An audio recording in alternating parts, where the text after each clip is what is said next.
రక్షకుడైన యేసుక్రీస్తు నామములో మీ అందరికీ శుభములు తెలియజేస్తూ ఉన్నాము.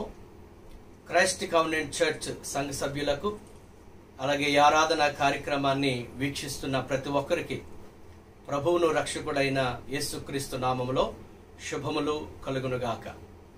ప్రియులారా, గతించిన దినములని దేవుడు తన రెక్కల నీడలో మనల్ని భద్రపరిచి కృపాక్షేమములను కరుణా కటాక్షములను మన మీద ఉంచి మనం నడిపించిన విధానం బట్టి దేవునికి మహిమ కలుగునుగాక.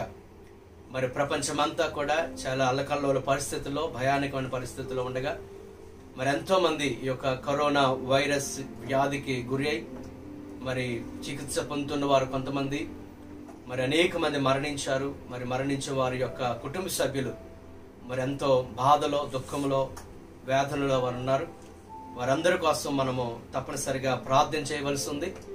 మరి దేవుడు మనలను సజీవ లెక్కలో ఉంచిన విధానం బట్టి దేవుని స్తుతిస్తూ మరి మన గృహములలో మనం వీటి కొరకు, ఈ పరిస్థితులన్నిటి కొరకు ప్రార్థన చేస్తున్నాం. దేవుడు తగిన కృప చూపించి గొప్ప విడుదల, గొప్ప స్వస్థత ప్రపంచమంతటికి కూడా, ప్రజలందరికీ కూడా దేవుడు అనుగ్రహించాలని మనం ప్రార్థన చేద్దాం.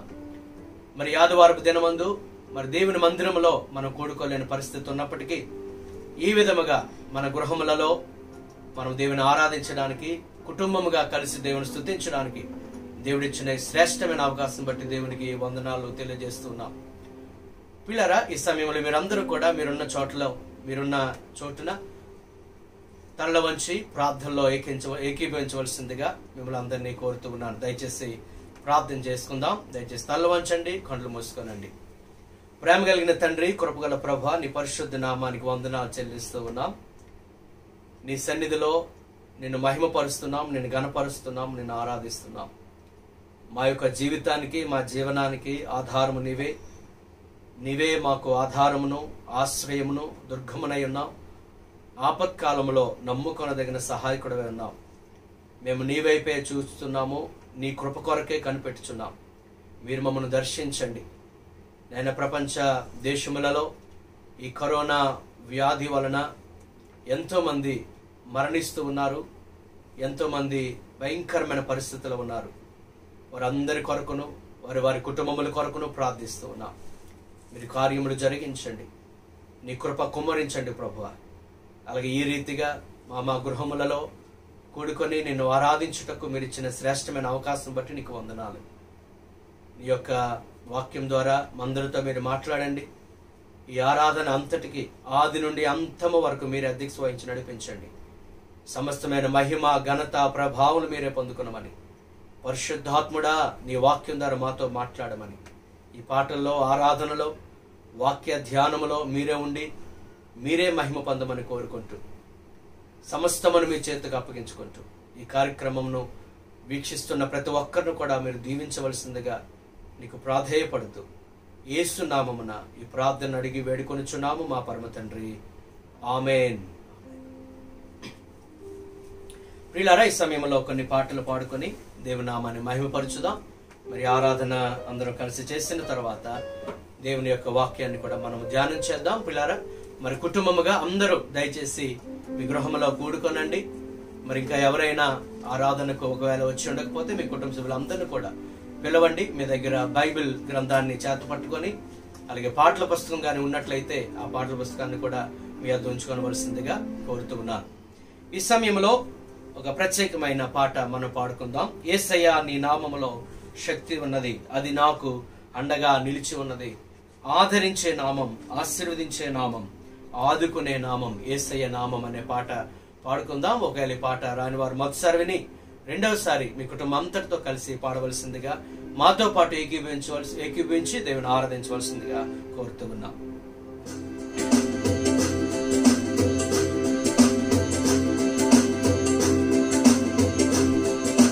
యేసయ్యా నీ నామంలో శక్తి ఉన్నది, అది నాకు అండగా నిలచి ఉన్నది.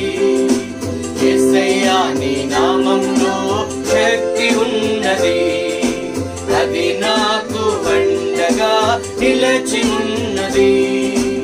ఆదరించే నామం, ఆశీర్వదించే నామం, ఆదుకునే నామం యేసయ్య నామం. ఆశీర్వదించే నామం, ఆదుకునే నామం యేసయ్య నామం. యేసయ్య నీ నామంలో శక్తి ఉన్నది, అది నాకు అండగా నిలచి ఉన్నది. పడదాం. యేసయ్య నీ నామంలో శక్తి ఉన్నది, అది నాకు అండగా నిలచి ఉన్నది. వేదనతో దుఃఖముతో ఉన్న వారిని, జీవితమే వ్యర్థమని ఎంచిన వారిని, వేదనతో దుఃఖముతో ఉన్న వారిని, జీవితమే వ్యర్థమని ఎంచిన వారిని ఆదరించే నామం, ఆశీర్వదించే నామం, ఆదుకునే నామం యేసయ్య నామం. ఆదరించే నామం, ఆశీర్వదించే నామం, ఆదుకునే నామం యేసయ్య నామం. యేసయ్య నీ నామములో శక్తి ఉన్నది, అది నాకు అండగా నిలచి ఉన్నది. యేసయ్య నీ నామంలో శక్తి ఉన్నది, అది నాకు అండగా నిలచి ఉన్నది. వ్యాధితో బాధతో కృంగిన వారిని, కన్నీటితో బ్రతుకును గడిపే వారిని, వ్యాధితో బాధతో కృంగిన వారిని, కన్నీటితో బ్రతుకును గడిపే వారిని ఆదరించే నామం, ఆశీర్వదించే నామం, ఆదుకునే నామం యేసయ్య నామం. ఆదరించే నామం, ఆశీర్వదించే నామం, ఆదుకునే నామం యేసయ్య నామం. యేసయ్య నీ నామంలో శక్తి ఉన్నది, అది నాకు అండగా నిలచి ఉన్నది. యేసయ్య నీ నామంలో శక్తి ఉన్నది, అది నాకు అండగా నిలచి ఉన్నది. సమస్యతో శాంతి లేని వారిని, సంతోషమే ఎన్నడూ పొందని వారిని, సమస్యతో శాంతి లేని వారిని, సంతోషమే ఎన్నడూ పొందని వారిని ఆదరించే నామం, ఆశీర్వదించే నామం, ఆదుకునే నామం యేసయ్య నామం. ఆదరించే నామం, ఆశీర్వదించే నామం, ఆదుకునే నామం యేసయ్య నామం. యేసయ్య నీ నామంలో శక్తి ఉన్నది, అది నాకు అండగా నిలచి ఉన్నది.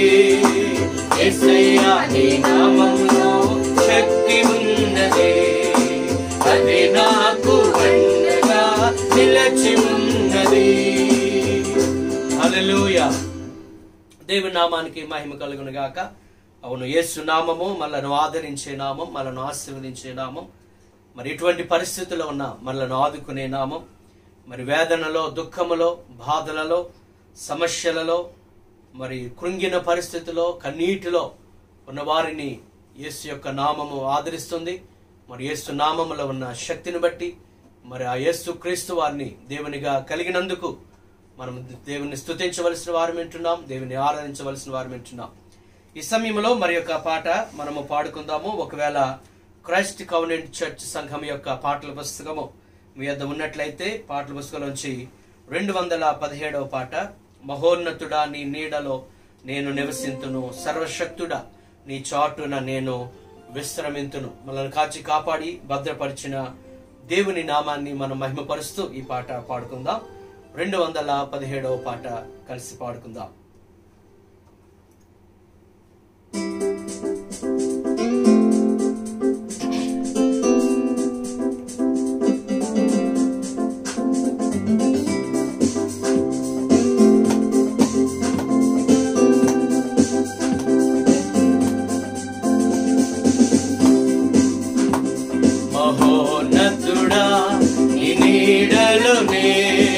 నివసింతును. సర్వశక్తుడా నీ చాటున నేను విశ్రమింతును. మహోన్నతుడా నీ నీడలో నేను నివసింతును. సర్వశక్తుడా నీ చాటున నేను విశ్రమింతును. యేసయ్యా నీ రెక్కలే నాకు ఆశ్రయము. యేసయ్యా నీ రెక్కలతో నన్ను కప్పుము. యేసయ్యా నీ రెక్కలే నాకు ఆశ్రయము. యేసయ్యా నీ రెక్కలతో నన్ను కప్పుము. నీవే నా శైలము, నా కేడము, నేను నమ్మదగిన దైవం. అందరూ కలిసి పాడదాం. నీవే నా శైలము, నా కేడము, నేను నమ్మదగిన దైవం. మహోన్నతుడా నీ నీడలో నేను నివసింతును. సర్వశక్తుడా నీ చాటున నేను విశ్రమింతును. మహోన్నతుడా నీ నీడలో నేను నివసింతును. సర్వశక్తుడా నీ చాటున నేను విశ్రమింతును. ప్రపంచమును నీ వాక్కు వలన నిర్మించితివి. నీవు సృజించిన వాటిని నీవే కాపాడు వాడవు. ప్రపంచమును నీ వాక్కు వలన నిర్మించితివి. నీవు సృజించిన వాటిని నీవే కాపాడు వాడవు. వేటకాని ఉరి నుండి విడిపించు వాడవు నీవే. నాశనకరమైన తెగులు నుండి తప్పించు వాడవు నీవే. వేటకాని ఉరి నుండి విడిపించు వాడవు నీవే.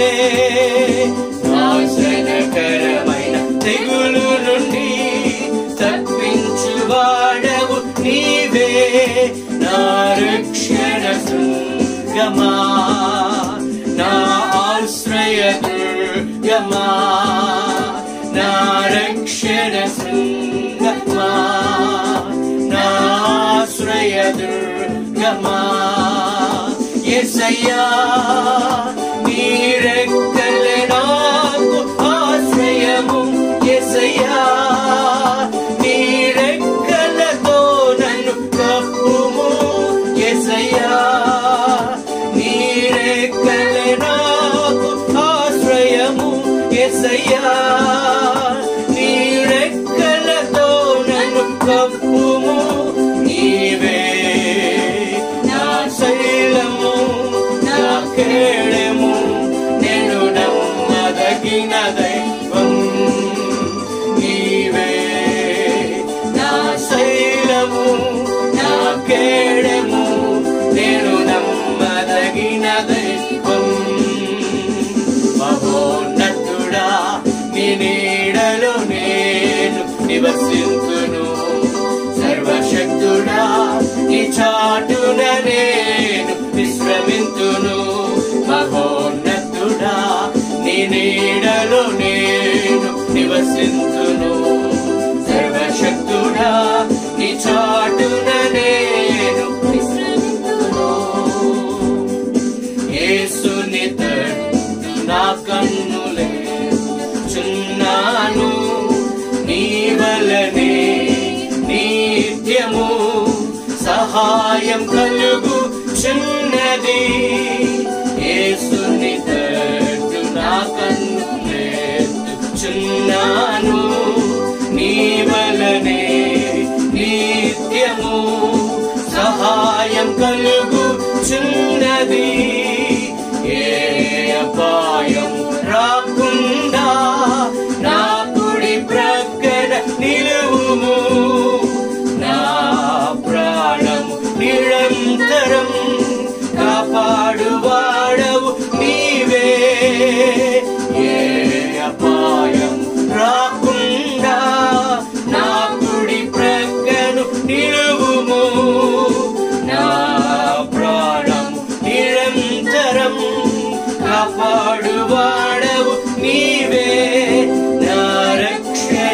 శృంగమా, నాశ్రయ దుర్గమా, నా రక్షణ శృంగమా, నాశ్రయ దుర్గమా. యేసయ్యా నీ రెక్కలే నాకు ఆశ్రయము, యేసయ్యా నీ రెక్కలతో నన్ను కప్పుము, యేసయ్యా నీ రెక్కలే నాకు ఆశ్రయము, యేసయ్యా నీ రెక్కలతో నన్ను కప్పుము. నీవే నా శైలము, నా కేడము, నేను నమ్మదగిన దైవం. అందరూ కలిసి పాడదాం. నీవే నా శైలము, నా కేడము, నేను నమ్మదగిన దైవం. మహోన్నతుడా, మహోన్నతుడా, నీ నీడలో నేను నివసింతును. సర్వశక్తుడా, నీ చాటున నేను విశ్రమింతును. మహోన్నతుడా, నీ నీడలో నేను నివసింతును. సర్వశక్తుడా, నీ చాటున నేను విశ్రమింతును. యేసయ్యా నీ రెక్కలే నాకు ఆశ్రయము, యేసయ్యా నీ రెక్కలతో నన్ను కప్పుము, యేసయ్యా నీ రెక్కలే నాకు ఆశ్రయము, యేసయ్యా నీ రెక్కలతో నన్ను కప్పుము. నీవే నా శైలము, నా కేడము, నేను నమ్మదగిన దైవం. నీవే నా శైలము, నా కేడము, నేను నమ్మదగిన దైవం. నీవే నా శైలము, నా కేడము, నేను నమ్మదగిన దైవం. మరొకసారి అందరూ కలిసి నీవే నా శైలము, నా కేడము, నేను నమ్మదగిన దైవం. నీవే నా శైలము, నా కేడము, నేను నమ్మదగిన దైవం. ఎక్కడున్న వారు అక్కడే అందరూ కూడా కళ్ళు మూసుకుని హృదయపూర్వకముగా దేవుని నామాన్ని మహిమపరచుదాం. ప్రియులారా, గతించిన దినములన్నీ దేవుడు తన రెక్కల నీడలో మనల్ని భద్రపరిచి తన కృపాక్షేమములను, తన కరుణా కటాక్షములను మనకు అనుగ్రహించాడు.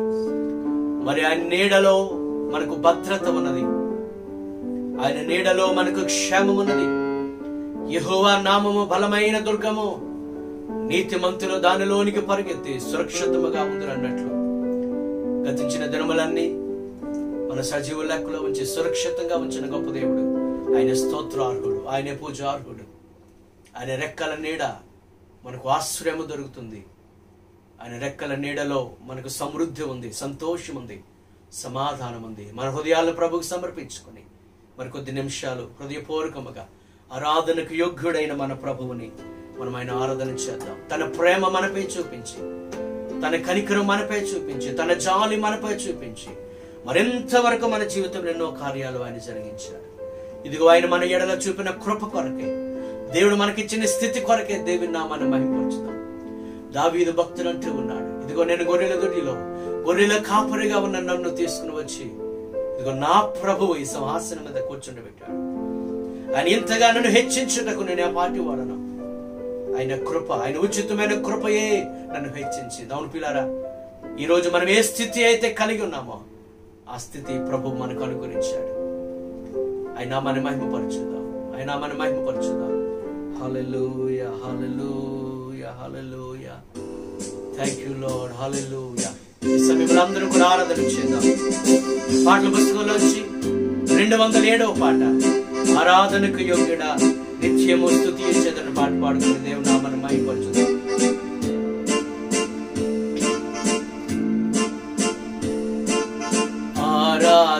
ఆరాధనకు యోగ్యుడా, నిత్యము స్తుతించెదను. నీ మేలులను మరువకనే ఎల్లప్పుడు స్తుతి పాడెదను. ఆరాధనకు యోగ్యుడా, నిత్యము స్తుతించెదను. నీ మేలులను మరువకనే ఎల్లప్పుడు స్తుతి పాడెదను. ఆరాధనా ఆరాధనా ఆరాధనా ఆరాధనా, నీ మేలులకై ఆరాధనా, నీ దీవెనకై ఆరాధనా, నీ మేలులకై ఆరాధనా, నీ దీవెనకై ఆరాధనా. ఆరాధనా ఆరాధనా పాడదా. ఆరాధనా ఆరాధనా, దినమెల్ల నీ చేతులు చాపి నీ కౌగిటిలో కాపాడుచుంటివే. దినమెల్ల నీ చేతులు చాపి నీ కౌగిటిలో కాపాడుచుంటివే. నీ ప్రేమ నీ జాలి నీ కరుణకై నా పూర్ణ హృదయముతో సన్నుతింతును. నీ ప్రేమ నీ జాలి నీ కరుణకై నా పూర్ణ హృదయముతో సన్నుతింతును. ఆరాధనా ఆరాధనా ఆరాధనా ఆరాధనా, నీ ప్రేమకై ఆరాధనా, నీ జాలికై ఆరాధనా, నీ ప్రేమకై ఆరాధనా, నీ జాలికై ఆరాధనా. ఆరాధనా ఆరాధనా ఆరాధనా ఆరాధనా, ధనవంతులుగా చేయుటకు దారిద్రతను అనుభవించినావు. కలిసి పాడదు. ధనవంతులుగా చేయుటకు దారిద్రతను అనుభవించినావు. హెచ్చించి గణపరచిన నిర్మలాత్ముడా, పూర్ణాత్మ మనస్సుతో కొనియాడెదను. హెచ్చించి గణపరచిన నిర్మలాత్ముడా, పూర్ణాత్మ మనస్సుతో కొనియాడెదను. ఆరాధనా ఆరాధనా ఆరాధనా ఆరాధనా, నీ కృప కొరకై ఆరాధనా, నీ స్థితి కొరకై ఆరాధనా, నీ కృప కొరకై ఆరాధనా, నీ స్థితి కొరకై ఆరాధనా. ఆరాధనా ఆరాధనా ఆరాధనా ఆరాధనా, నీ మేలులకై ఆరాధనా, నీ దీవెనకై ఆరాధన, నీ ప్రేమకై నీ ప్రేమకై ఆరాధనా, నీ జాలికై నీ కృప కొరకై నీ కృప కొరకై ఆరాధనా, నీ స్థితి కొరకై ఆరాధనా. ఆరాధనా ఆరాధనా యేసు ఆరాధనా ఆరాధనా ఆరాధనా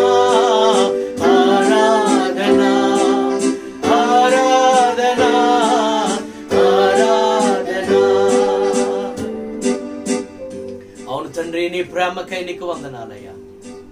నీ జాలికి నీ యొక్క కనికరమునకు మేమేమి ఇచ్చినా నీ రుణాన్ని తీర్చుకోలేము తండ్రి.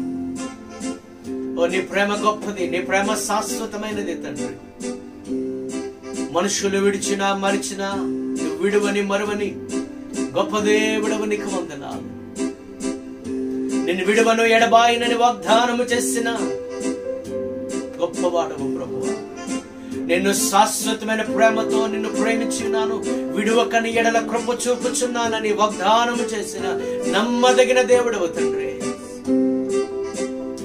ఓ మమ్మల్ని ఇంకా నువ్వు కరుణిస్తున్నందుకు నీకు వందనాలయ్యా. నీ కృప మాకు తక్కువ చేయకుండా నీ కృప చేత మమ్మల్ని ఆవరించినందుకు నీకు వందనాలు. ఈ జీవితం అనే వరమును బట్టి నీకు వందనాలు. ఈ జీవితంలో మీరు చేసిన ప్రతి కార్యమును బట్టి నీకు వందనాలయ్యా. నువ్వు చేసిన మేలులన్నిటి బట్టి, నువ్వు చేసిన ఆశ్చర్యక్రియలన్నిటి బట్టి నీకు వందనాలు. మా పాపములను క్షమించి మా అపరాధములను పరిహరించి మీరు మాకు అనుగ్రహించిన రక్షణ భాగ్యమును బట్టి, నిత్య జీవము అనే ఆ యొక్క శ్రేష్టమైన వాగ్దానమును బట్టి నీకు వందనాలు తండ్రి. మా జీవితాన్ని మీకు సమర్పించుకుంటున్నాం. మరొకసారి సంపూర్ణంగా మా జీవితాన్ని మీకు అప్పగించుకుంటున్నాం. నేను ఆరాధిస్తున్నామయ్యా, నిన్ను మహిమపరుస్తున్నాం, నేను గణపరుస్తున్నాం. మీకే సమస్తమైన మహిమ ఘనత ప్రభావములు కలుగునుగా. నీకే మహిమ తండ్రి, నీకే మహిమ, నీకే మహిమ, నీకే మహిమ చెల్లిస్తూ ఉన్నాం. ప్రియులారా, దేవుని సన్నిధి మనం అనుభవిస్తూ ఉండగా మన హృదయములను ప్రభువుకి సమర్పించుకొని, దేవా నీ వాక్కు కొరకు మేము ఆశతో కనిపెట్టుకుని ఉన్నాం. నీ దాసుని ద్వారా మాతో మాట్లాడండి. పరిశుద్ధాత్మ దేవుడా మమ్మల్ని దర్శించండి అని మనము ప్రార్థన చేద్దాం. ఈ ఆరాధన అంతటికి ప్రభు అధ్యక్ష వహించి నడిపించులాగున, తన దాసుని ద్వారా ప్రభు మనందరితో మాట్లాడులాగున ప్రార్థన చేద్దాం. పాస్టర్ గారు ప్రార్థనలో నడిపిస్తారు. మనమందరము కూడా ప్రార్థనలో మనం ఏకీభవిస్తాం. దేవానికి స్తోత్రం, స్తోత్రం, స్తోత్రం. పరిశుద్ధుడా మీకు వందనాలు నాయనా. సర్వశక్తి కలిగిన తండ్రి, మహోన్నతుడా మీకు వందనాలు.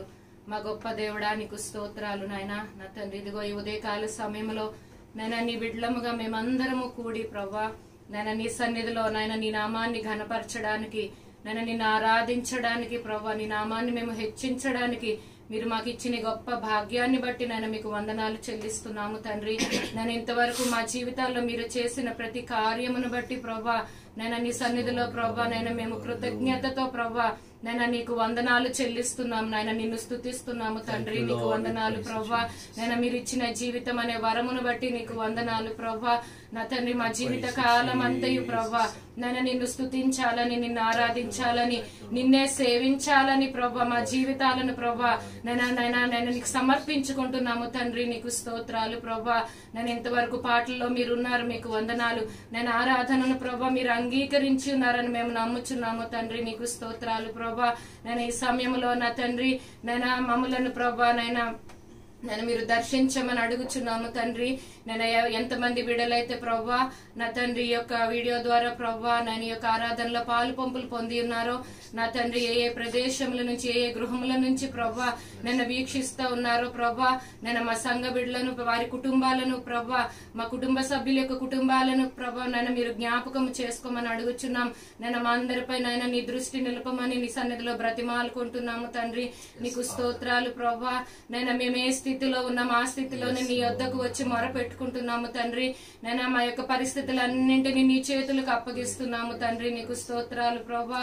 నైనా సమస్తం ఎరిగిన దేవుడవు గనుక ప్రభా నా తండ్రి నాయన ఈ సమయంలో నాయన మా యొక్క దేశము ఎంత ప్రతికూలమైన పరిస్థితుల్లో, నాయన మా యొక్క ప్రపంచం అంతా ఎంత ప్రతికూలమైన పరిస్థితుల్లో జీవిస్తూ ఉండగా నా తండ్రి నాయన నీ పాదాల చెంతకు వచ్చి మొర పెడుతున్నాము తండ్రి. మమ్మల్ని మేము తగ్గించుకొని నీ సన్నిధిలో నాయన బ్రతిమాలుకుంటున్నాము తండ్రి. నాయన త్వరలోనే మా దేశమును నాయన ఈ యొక్క నాయన ప్రపంచమును మీరు స్వస్థపరచబోతున్నందుకు నాయన మీకు కృతజ్ఞతాస్తుతులు చెల్లిస్తున్నాం. విశ్వాసంతో నీ పాదాల చెంతకు వస్తున్నాము తండ్రి.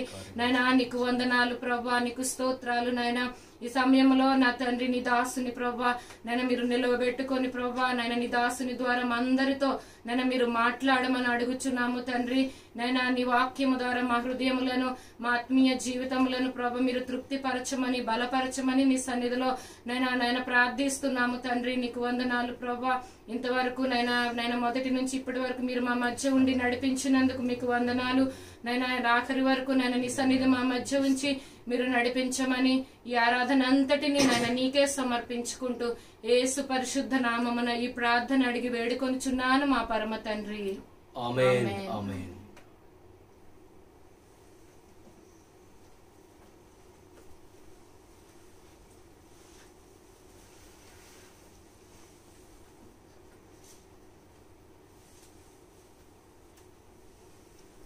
దేవుని పరిశుద్ధ నామానికి మహిమ కలుగును గాక. మరొకసారి ప్రభువును రక్షకుడైన యేసుక్రీస్తు నామములో మరి సంఘ సభ్యులకు అలాగే పలు ప్రాంతముల నుంచి ఈ ఆరాధన కార్యక్రమాన్ని వీక్షిస్తూ మరి ఆరాధనలో పాల్పొంపులు పొందుతున్న ప్రతి ఒక్కరికి మరి శుభములు తెలియజేస్తూ ఉన్నాను. ప్రియులారా, మరి దేవుని యొక్క సన్నిధిని మనం అనుభవించుటకు, దేవుణ్ణి గణపరచడానికి శ్రేష్టమైన అవకాశాన్ని ప్రభు మనకు అనుగ్రహించాడు. మరి దేవుని ఎడల ఎల్లప్పుడూ మనం కృతజ్ఞత కలిగి ఉండాలి. ఈరోజు మనం ఏమై ఉన్నామో, ఏమి కలిగి ఉన్నామో, ఏమి అనుభవిస్తున్నామో ఇదంతయు కూడా దేవుని యొక్క అనుగ్రహమే, దేవుని యొక్క ఉచితమైన కృపయే అని మనం తలంచి ఆయనను ఎల్లప్పుడూ కూడా మనం స్తుతించాలి, గణపరచాలి, కృతజ్ఞత కలిగిన వారుగా ఆయనను ఆరాధించాలి. మరి అట్టి రీతిగా మన ప్రభువుని ఆరాధించుటకు, మరి మన గృహములలో కూడుకొని దేవుని మహింపరచుటకు దేవుడు మనకిచ్చిన మంచి సమయాన్ని బట్టి దేవునికే సమస్తమైన మహిమ ఘనత ప్రభావములు కలుగును గాక. మరి వాక్య సందేశాన్ని మనం విందాం. ఒకవేళ మీరు బైబిల్ గ్రంథములు లేకపోయినట్లయితే మరి బైబిల్ గ్రంథాలు తెచ్చుకోనండి. మరి మీ దగ్గర బైబిల్ గ్రంథాలు పెట్టుకొని దేవుని యొక్క వాక్యాన్ని, మరి నేను వాక్యాన్ని అందిస్తూ ఉండగా మరి ఆయా వాక్య భాగాలు బైబిల్ గ్రంథంలో కూడా చూడగలిగిన వారు చూస్తూ మరి శ్రద్ధగా ఈ మాటలు వినవలసిందిగా ప్రభు పేరట ప్రేమతో తెలియజేస్తున్నాను. ప్రియులారా, దేవుడు సమస్త సృష్టిని సృజించిన తరువాత తన పోలికలో తన స్వరూపమందు మానవులను దేవుడు సృజించాడు. మానవులను దేవుడు ఎందుకు సృజించాడు అనంటే దేవుని మహిమ నిమిత్తమే, దేవుని ఘనత నిమిత్తమే మానవులను దేవుడు తన స్వరూపములో తన పోలికలో ఆయన చేసుకున్నాడు. అంటే మానవులను బట్టి దేవునికి మహిమ కలగాలి, దేవునికి ఘనత కలగాలన్నది దేవుని యొక్క ఉద్దేశ్యం. మానవుని వలన దేవునికి సంతోషము కలగాలన్నది కూడా ఆయన యొక్క ఆశ. దేవుడు ఆయన మనల్ని బట్టి సంతోషించాలని ఆయన ఆశ, అలాగే మనలను ఆయన సంతోషంగా ఉంచాలన్నది కూడా దేవుని యొక్క ఆశే.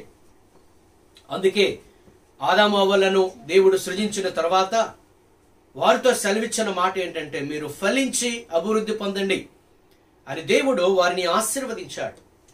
అంటే వారు ఆశీర్వదించబడము, వారు సంతోషముగా సమాధానముగా ఉండడం అనేది దేవుని యొక్క ఆలోచన, దేవుని యొక్క ఉన్నతమైన ప్రణాళిక.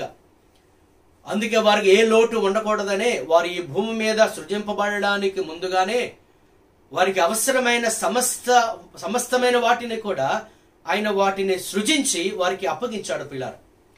అందుకే ఏదైనా తోటలో వారికి సర్వ సమృద్ధి ఉంది, తగినంత ఆహారం ఉంది, వారు పోషించబడడానికి తగినంత సమృద్ధి అయిన ఆహారం వారికి ఉంది. అలాగే నీరు గొప్ప సదుపాయముతో దేవుడు వారికి అనుగ్రహించాడు. వారికి ఏమీ లోటు లేకుండా వారికి దేవుడు సమస్తాన్ని అనుగ్రహించాడు. ఎందుకంటే ఆదాము హవ్వలు లేదా ఈ మానవులు ఎల్లప్పుడూ సంతోషంగా ఉండాలనేది దేవుని యొక్క ఆలోచన. 103వ కీర్తన 5వ వచనంలో మనం చదువుకుంటే, మేలుతో మన హృదయములను ఆయన తృప్తిపరచువాడు అన్న సంగతి మనకు అర్థమవుతుంది. ఆయన మంచి దేవుడు, ఆయన మేలు చేయవాడే. ఆయన మన జీవితాల్లో ఘనమైన కార్యాలు చేయడానికి ఎల్లప్పుడూ ఆయన ఇష్టపడుతూ ఉంటాడు. 115వ కీర్తన 12వ వచనంలో కీర్తనకారుడు అంటున్నాడు, యెహోవా మమ్మును మరిచిపోలేదు, ఆయన మమ్మును ఆశీర్వదించును. అంటే దీన్ని బట్టి దేవుని యొక్క స్వభావం ఏంటంటే మనలను ఆయన మరిచిపోయే దేవుడు కాదు, ఆయన మనల్ని ఆశీర్వదించే దేవుడు. కొన్నిసార్లు మనం అనుకుంటాం దేవుడు మనల్ని మర్చిపోయాడేమో, దేవుడు మనం విడిచిపెట్టేశాడేమో అని మనం అనుకుంటాం. కానీ గమనించిన పిల్లలు, దేవుడు ఎవరిని మరువడు, ఆయన ఎన్నడు ఎవరిని విడువడు కూడా. అందుకే తన అరచేతుల మీద మన పేర్లను ఆయన చెక్కుకొని ఉన్నాడు. తల్లి గర్భమందు పిండోత్పత్తి కాకమునిపే మనలను గురించి ఆయనకు బాగా తెలుసు. మనల్ని పుట్టించిన దేవుడు, మనల్ని పోషించే దేవుడు, సంరక్షించే దేవుడు ఆయనే. అందుచేత ఆయన మనల్ని మరిచిపోలేదు, ఆయన మనను తప్పనిసరిగా ఆశీర్వదిస్తాడు. 90వ కీర్తన 14వ వచనంలో మోషే ప్రార్థన చేస్తూ ఉన్నాడు, ఉదయమున నీ కృపతో మమ్మను తృప్తిపరచుము, అప్పుడు మేము మా దినములన్నీ ఉత్సహించి సంతోషించదము. దేవునితో అంటున్నాడు, దేవా నీ కృపను మా ఎడల మీరు కుమ్మరించినట్లయితే ఆ కృప ద్వారా మమ్మల్ని తృప్తిపరచండి, అప్పుడు మా హృదయంలో మేము ఎల్లప్పుడూ కూడా సంతోషిస్తాం. ఎందుకంటే దేవుడు మనల్ని సంతోషపరచడానికి ఆయన ఎల్లప్పుడూ ఇష్టపడుతూ ఉంటాడు. అలాగే యాకోబు పత్రిక 1:17 మనం గమనిస్తే, శ్రేష్టమైన ప్రతి ఈవియు సంపూర్ణమైన ప్రతి వరమును పరసంబంధమైనదై జ్యోతిర్మయుడగు తండ్రి యొద్ద నుండి వచ్చును. Every good and perfect gift comes from the father of lights అంటే జ్యోతిర్మయుడగు తండ్రి యొద్ద నుండే ప్రతి మంచి ఈవి, సంపూర్ణమైన ప్రతి వరమును దేవుడు మనకు అనుగ్రహిస్తాడు. ఆయన మనకు బహుమానములు ఇచ్చి మనం సంతోషపరచాలన్నది దేవుని యొక్క తపన అని మనం గమనించాలి. ప్రియులారా, గాని దేవుడు మనల్ని బట్టి సంతోషించాలి అని ఎంతగా ఆయన ఆరాటపడుతున్నాడో, మానవులు ఏమి చేయడం ప్రారంభించారంటే దేవుణ్ణి దుఃఖపరచడం ప్రారంభించారు, దేవుణ్ణి బాధ పెట్టడం ప్రారంభించారు. దేవునికి వారు సంతాపము కలిగించడము మనము బైబిల్ గ్రంథంలో మనం చూస్తూ ఉన్నాం. ఉదాహరణకి ఆదాము హవ్వలను గురించి మనం ఆలోచన చేద్దాము. వారు సంతోషంగా ఉండాలని వారికి సమస్తాన్ని సృజించి దేవుడు ఇచ్చాడు. వారి వలన కూడా దేవుడు సంతోషంగా ఉండాలి, మహిమపరచబడాలని దేవుడు వారిని సృజించినట్లయితే వారేమి చేశారు? దేవుడు ఏదైతే తినవద్దని వారికి ఆజ్ఞాపించాడో ఆ తినవద్దన్న పండును వారు తిని దేవుని ఆజ్ఞను అతిక్రమించి దేవునికి దుఃఖాన్ని కలిగించారు. వారు చేసిన పాపము వలన, దేవుని యొక్క ఆజ్ఞను అతిక్రమించుట వలన తండ్రి అయిన దేవుడు ఎంతో దుఃఖపడ్డాడు అని మనం గమనించాలి. ఉదాహరణకి ఒక తండ్రి తన యొక్క బిడ్డను చక్కగా పెంచి అవసరమైనవన్నీ వారికి సమకూర్చి వారి కొరకు చెమటోడ్చి కష్టపడి వారికి సమస్తమును అప్పగించినప్పుడు, సమస్తమును వారికి ఇచ్చి వారిని పోషించినప్పుడు, వారు ఎదిగి పెద్దవారైన తర్వాత తల్లిదండ్రుల ఏమాత్రము కూడా పట్టించుకొనకుండా తల్లిదండ్రులు నిర్లక్ష్యం చేస్తా ఉంటే ఎలాగైతే ఒక తల్లి తండ్రి వేదన చెందుతారో పిల్లరా, తండ్రి అయిన దేవుడు కూడా తన పిల్లలైన మానవులు వారు దేవుని ఆజ్ఞలను విననప్పుడు, వారికి దేవునికి వారు లోబడినప్పుడు తప్పనిసరిగా దేవునికి సంతాపము కలుగుతుంది. అలాగే మరి ఒక సందర్భాన్ని మనం గమనిస్తే ఆదికాండం 6:6 నోవహు కాలములోని ప్రజలు కూడా అలాగే తయారయ్యారు. 6:6 ఆదికాండం మనం చూస్తే అక్కడ వ్రాయబడింది, తాను భూమి మీద నరులను చేసినందుకు యెహోవా సంతాపము నుండి తన హృదయములో నొచ్చుకున్నాడట. చూడండి పిల్లలు, అంటే మనుషులను చేసినందుకు దేవుడు బాధపడుతున్నాడు. నిజానికి దేవుడు బాధపడాలని మనుషులను చేయలేదు, కానీ మనుషుని యొక్క ప్రవర్తన దేవుణ్ణి బాధ పెట్టేస్తా ఉంది. అనుకుంటున్నాడు, ఇదిగో ఇటువంటి ప్రజలు నేను చేస్తాను, వీరింతగా అవిధేయులుగా ఉన్నారు. అక్కడంటాడు వారి యొక్క ఊహ కేవలం చెడ్డదిగా ఉంది, వారి ఊహలు కూడా చెడ్డగా ఉన్నాయి, వారి పనులు చెడ్డగా ఉన్నాయి, వారు దేవునిని బాధ పెట్టే రీతిలో ఉన్నారు. అందుకని అంటాడు, దేవుడు సంతాపము నుండి తన హృదయములో నొచ్చుకున్నాడు. ప్రియులారా, మరొక సందర్భాన్ని మనం గమనించినట్లయితే కీర్తన గ్రంథం 78వ కీర్తన మనం గమనించినట్లయితే ప్రియులారా, దేవునికి ముద్దు బిడ్డలు సొంత ప్రజలు ఎవరైనా ఉన్నారు అంటే వారు ఇశ్రాయేలు ప్రజలు. వారు దేవుని సొత్తైన ప్రజలు, వారు పరిశుద్ధ జనం, దేవుని చేత ఏర్పరచబడిన వంశం. మరి ఇశ్రాయేలుకి దేవుడు ఏమైనా తక్కువ చేశాడా అంటే ఏమీ తక్కువ చేయలేదు. వారికి చాలా అద్భుతమైన మన్నా ఆహారాన్ని వారికి అనుగ్రహించాడు. అలాగే బండను బద్దలు కొట్టి వారికి మధురమైన జలమును అనగా నీటిని వారికి ఇచ్చాడు. అలాగే అనేక సంవత్సరాలు వారి బట్టలు మాసిపోకుండా, వారి చెప్పులు అరిగిపోకుండా వారికి సర్వ సముద్రం అనుగ్రహించి దేవుడు నడిపించాడు. వారికి ఎప్పుడు ఏది అవసరమైతే పిల్లరా అది దేవుడు వారికి అనుగ్రహించి వారిని ఎల్లప్పుడూ కూడా సంతోషంగా ఉంచడానికి దేవుడు చూస్తాడు. పిల్లరా, కానీ ఇంత మేలు పొందిన తర్వాత ఇశ్రాయేలు యొక్క వారి యొక్క ప్రవర్తన ఎలాగుంది అని అంటే, కీర్తన 78వ కీర్తన మనం ఆలోచన చేస్తే 40 నుంచి 43వ వచనం వరకు మనం చదివితే అక్కడ కొన్ని మాటలు మనం చూస్తున్నాము. అరణ్యమున వారు ఆయన మీద ఎన్ని మారులో తిరగబడిరి, ఎడారి యందు ఆయనను ఎన్ని మారులో దుఃఖపెట్టిరి. ఎడారిలో కూడా దేవుని దుఃఖపెట్టారట. అంటే ఎడారిలో దేవుడు వారిని విడిచిపెట్టేశాడా? అరణ్యములో దేవుడు వారిని విడిచిపెట్టేశాడా? విడిచిపెట్టలేదు. అరణ్యములో సైతము దేవుడు వారికి శ్రేష్టమైన ఆహారమును సమస్తమునిచ్చి వారిని చక్కగా చూసుకున్నాడు. అయినా ఎన్నుమారులో దేవుణ్ణి వారు దుఃఖపెట్టారు. 41వ వచనము, మాటి మాటికి వారు దేవుని శోధించిరి, మాటి మాటికి ఇశ్రాయేలు పరిశుద్ధ దేవునికి సంతాపము కలిగించిరి. ఆయన బాహుబలమునైనను విరోధుల చేతుల నుండి ఆయన తమను విమోచించిన దినమునైనను వారు స్మరణకు తెచ్చుకొనలేదు.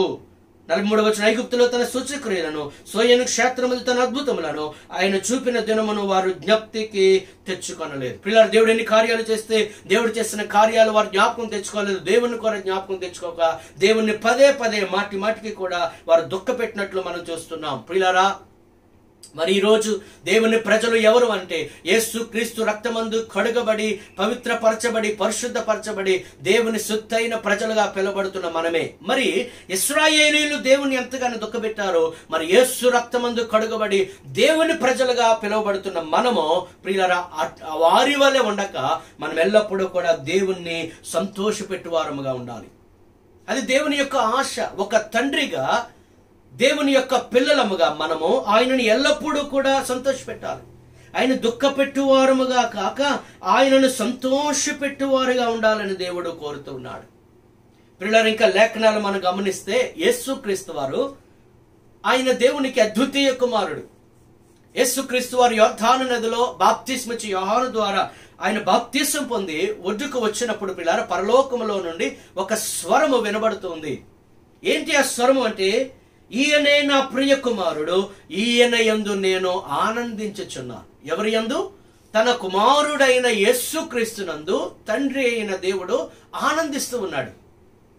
అంటే యేసుక్రీస్తు యొక్క జీవితము, యేసు ప్రభు వారి యొక్క ప్రవర్తన తండ్రి అయిన దేవునికి సంతోషము కలిగించేటట్టుగా ఉంది. అదే మాట కూడా 17వ అధ్యాయం మత్తయి 5వ వచనం కూడా ఆ యేసుక్రీస్తు రూపాంతరం చెందే పరిస్థితిలో పేతురు, యాకోబు, యోహానులు ఆ రూపాంతర అనుభవాన్ని వారు అక్కడ చూస్తూ ఉండగా అక్కడ పరలోకంలో నుండి ఒక స్వరము, ఇదే స్వరం వినబడుతుంది. ఏమంటున్నాడంటే, ఈయన నా ప్రియ కుమారుడు, ఈయన యందు నేను ఆనందించున్నాను, ఇదిగో ఈయన మాట మీరు వినండి అని. ప్రియులారా, కుమారుడైన యేసుక్రీస్తు పరమ తండ్రి అయిన దేవునికి ఆయన సంతోషము కలిగించినట్లు మనము కూడా దేవుని పిల్లలమే అని మనం గమనించి మన బ్రతుకులో ఆశ ప్రియులారా, ఇది మనము గాని నిజముగా నెరవేర్చినట్లయితే మనం ధన్యులమే. ఏంటి అనగా, దేవుణ్ణి ఎన్నడూ దుఃఖపెట్టువారముగా కాక ఆయనను మనం సంతోషపెట్టువారముగా ఉండాలని ప్రభువు ఆశిస్తూ ఉన్నాడు. ఈరోజు మనము గమనించాలి, మనమందరము దేవుని పిల్లలమే. యేసుక్రీస్తు ఆయన జ్యేష్ఠుడై ఉండగా మనమందరము కూడా మనము యేసుక్రీస్తుకు సహోదరులముగా దేవునికి కుమారులు కుమార్తెలుగా మనం ఉన్నాం.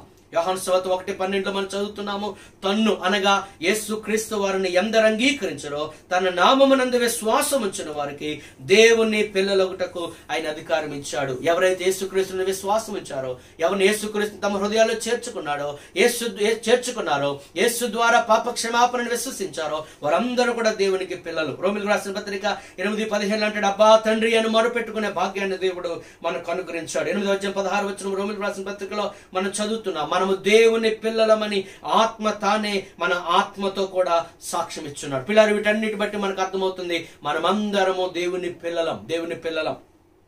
అయితే గమనించాలి, ఈరోజు మన బాధ్యత ఏంటో. దేవుని పిల్లలముగా యేసుక్రీస్తు ఎలాగైతే ఒక కుమారునిగా తన తండ్రిని సంతోషపెట్టాడో మనము కూడా తండ్రి అయిన దేవుణ్ణి మనం సంతోష పెట్టవలసిన వారు అంటున్నాం. God should be pleased in and through our lives. Yesukristu వారు ఎలాగైతే తన యొక్క జీవితం ద్వారా దేవుని సంతోషపెట్టాడో మన ద్వారా దేవుడు ఎల్లప్పుడూ కూడా సంతోషంగా ఉండాలి. మలాకి గ్రంథం 1:6 వచనంలో, కుమారుడు తన తండ్రిని గణపరచును కదా, నేను తండ్రినైతే నాకు రావలసిన ఘనత ఏమాయను. పిల్లరా, మనము దేవుణ్ణి తండ్రి అని పిలుస్తూ ఉన్నాము, కానీ మరి తండ్రిని గణపరచవలసిన రీతిలో మనం గణపరుస్తున్నామా? మన జీవితమును బట్టి, మన ప్రవర్తనను బట్టి తండ్రి అయిన దేవుడు కుమారుడైన క్రీస్తు గురించి, ఇదిగో ఈయన నా ప్రియ కుమారుడు యందు ఆనందిస్తున్నానని మనం బట్టి కూడా దేవుడు చెప్పగలిగితే ప్రియులారా, అది ధన్యకరమైన జీవితం. మనల్ని బట్టి దేవునికి దుఃఖము కాకుండా దేవునికి సంతోషం కలిగితే అది చాలా ధన్యకరమైన జీవితం ప్రియులారా. యేసు ప్రభు అంటాడు 8:29 యోహాను సువార్తలో, ఆయనకి ఇష్టమైన కార్యము నేను ఎల్లప్పుడూ చేదును గనుక ఆయన నన్ను ఒంటరిగా విడిచిపెట్టలేదు. కుమారుడు ఆయన యేసుక్రీస్తు అంటున్నాడు, నేను నా తండ్రికి ఇష్టమైన కార్యాన్ని ఎప్పుడు చేస్తాను, ఆయనకు ఇష్టం లేని కార్యం నేను ఎప్పుడు చేయను. పిల్లరా, మనం ఆలోచన చేయాలి. నువ్వు చేస్తున్న ప్రతి పని కూడా దేవునికి ఇష్టమైనదేనా? నీవు చేసిన పని బట్టి, నీ యొక్క ఆలోచన బట్టి, నీ ప్రవర్తన బట్టి నిన్ను సృజించిన సృష్టికర్తన దేవుడు సంతోషిస్తున్నాడా లేదా దుఃఖిస్తున్నాడా మనం ఆలోచన చేయాలి. ప్రియులారా, అపోస్తలుడు పౌలు అంటూ ఉన్నాడు, గలతీయులకు రాసిన పత్రిక 1వ అధ్యాయం 10వ వచనంలో అపోస్తలుడు పౌలు ఈ విధంగా చెప్తూ ఉన్నాడు, ఇప్పుడు నేను మనుషుల దయను సంపాదించుకొని చూచుచున్నానా? నా దేవుని దయను సంపాదించుకొని చూచున్నానా? నేను మనుషులను సంతోషపెట్టగోరుచున్నానా? నేను ఇప్పటికిని మనుషులను సంతోషపెట్టువాడనైతే క్రీస్తు దాసుడను కాకయే పోవుదును. అపోస్తలుడు పౌలు అంటున్నాడు, నా జీవితంలో ఒక గురువు ఉంది. ఎంతవరకు మనుషులను సంతోషపెట్టు నిమిత్తము, లేదా నా యొక్క నాయకులను సంతోషపెట్టు నిమిత్తము క్రైస్తవ సంఘాన్ని నేను హింసించాను. ఇక మీదట మనుషులను సంతోషపెట్టువాడుగా నేను ఉండను. నా దేవుణ్ణి నేను సంతోషపెట్టాలి. నా జీవితంలో నేను దేవుని ఎంతగానో దుఃఖపెట్టానో, ఇప్పుడు నా యొక్క బాధ్యత ఏంటంటే ఎంతగా దేవుని నేను దుఃఖపెట్టానో అంతగా దేవుని సంతోషపరచాలి అని అపోస్తలుడైన పౌలు యొక్క ఆలోచన మనం గమనించవచ్చు. ప్రియులారా, కొలస్సీయులకు రాసిన పత్రిక 1:12 అంటాడు, మనం అన్ని విషయములలో ప్రభువుని మనము సంతోషపెట్టాలి. అన్ని విషయములలో, ప్రతి విషయంలో కూడా. చాలా మంది అంటారు, ఇది నా పర్సనల్ అండి, లేకపోతే ఇది నా కుటుంబ విషయం అండి, లేకపోతే ఇది నా వ్యక్తిగత విషయము అని అంటారు. నిజమే కావచ్చు, కానీ దేవుని యొక్క వాక్యం చెప్తుంది, అన్ని విషయములలో కూడా, నీ వ్యక్తిగత విషయములలో, నీ కుటుంబపరమైన విషయములలో, అలాగే సంఘపరమైన విషయములలో, పరిచర్యలో కూడా, అన్ని విషయములలో తండ్రి అయిన దేవుణ్ణి మనం సంతోష పెట్టవలసిన వారు వింటున్నాం. తెస్సలోనికీయులకు రాసిన మొదటి పత్రిక 4వ అధ్యాయము మొదటి 2 వచనాలు మనం చదువుకుందాం. మెట్టుకు సహోదరులారా, మేము ప్రభువైన యేసు ద్వారా మీకు ఇచ్చిన ఆజ్ఞను మీరెరుగుదురు కాగా, మీరెలాగూ నడుచుకొని దేవుని సంతోషపరచవలెనో మా వలన నేర్చుకున్న ప్రకారముగా మీరు నడుచుకొనిచున్నారు. ఈ విషయంలో మీరు అంతకంతకు అభివృద్ధి నొందవలెనని మిమ్మల్ని వేడుకొని ప్రభువైన యేసునందు హెచ్చరించుచున్నాము. పిల్లల అపోస్తలుడు అంటాడు, తెస్సలోనికలో ఉన్న సంగతి అంటాడు, ఈ విషయంలో మీరు అంతకంతకు అభివృద్ధి పొందాలి. ఏ విషయంలో? డబ్బు విషయంలో కాదు. ఏ విషయంలో? మనకున్న పదవులు, మనకున్న అధికారము, లేదా మనకున్న దేని విషయంలో కాదు. కానీ పిల్లారా, దేవునిని సంతోషపరిచే విషయంలో మీరు అభివృద్ధి పొందాలి, అంతకంతకు అభివృద్ధి పొందాలి. ప్రియ సహోదరుడా, నీ గత జీవితం ఎలాగుంది? ఓ యవన బిడ్డ, నీ జీవితం ఎలాగుంది? నీ జీవితమును బట్టి నీ యొక్క సృష్టికర్త అయిన దేవుడు సంతోషిస్తూ ఉన్నాడా? దేవునికి సంతోష కారణముగా నీవు జీవిస్తూ ఉన్నావా? ఈరోజు పిల్లలు అనేక మంది మనుషులు దేవుని దుఃఖపెడుతూ ఉన్నారు. వారి ప్రవర్తనను బట్టి, వారి పాప జీవితమును బట్టి, దేవుడంటే నిర్లక్ష్యముగా ఉండే విధానము, ప్రవర్తనను బట్టి, దేవుడంటే ఏమాత్రము లెక్క లేకుండా ఉండే విధానమును బట్టి, దేవుణ్ణి ప్రక్కన పెట్టి సొంత పనులలో నిమగ్నమైపోయిన దాన్ని బట్టి దేవుడు ఎంతగానో దుఃఖిస్తున్నాడు. మరి ప్రియ సహోదరుడా, ఓ యవన బిడ్డ, నీవెవరమైనా సరే, నీ ప్రవర్తన దేవుణ్ణి సంతోషపెట్టే విధంగా ఉందా, లేదా దేవుణ్ణి దుఃఖపెట్టే విధముగా ఒకసారి ఉందో లేదో ఒకసారి ఆలోచన చేయి. దేవుడు చెప్పగలడా, ఇదిగో ఈ బిడ్డను, ఈ వ్యక్తిని, ఈ మనిషిని నేను పుట్టించినందుకు నాకు చాలా సంతోషంగా ఉందని దేవుడు చెప్పగలడా? ఆదాము హవ్వల విషయంలో దేవుడు బాధపడ్డాడు. నోవహు కాలంలో ఉన్న ప్రజల విషయంలో దేవుడు బాధపడ్డాడు. ఇశ్రాయేలు యొక్క వారి జీవిత విధానం బట్టి దేవుడు బాధపడ్డాడు. మరి నా జీవితం ఎలాగుందో ఒకసారి మనం ఆలోచన చేయవలసిన పరిస్థితిలో మనకు దేవుడు అవకాశం ఇచ్చాడని మనం గమనించాలి. అంచేత ఈ విషయంలో మనం నానాటికి కూడా వృద్ధి చెందిన ఏ విషయంలో అనగా దేవుని సంతోషపెట్టే విషయంలో, దేవుని సంతోషపెట్టే విషయం అయితేనే మనం ఏదైనా పని చేయాలి, లేకపోతే ఆ పని చేయకూడదు అనే సంగతి మనము గమనించవలసిన వారు వింటున్నాం. ప్రియులారా, ఎలాగ దేవుణ్ణి సంతోష పెట్టాలో కొన్ని విషయాలు మీతో పంచుకోవాలని నేను ఆశపడుతున్నాను. ఒకవేళ దేవుని సంతోష పెట్టండి అని దేవుని యొక్క వాక్యం ద్వారా మనం వింటూ ఉన్నాము. అయితే ఎలాగ దేవుణ్ణి సంతోష పెట్టాలి?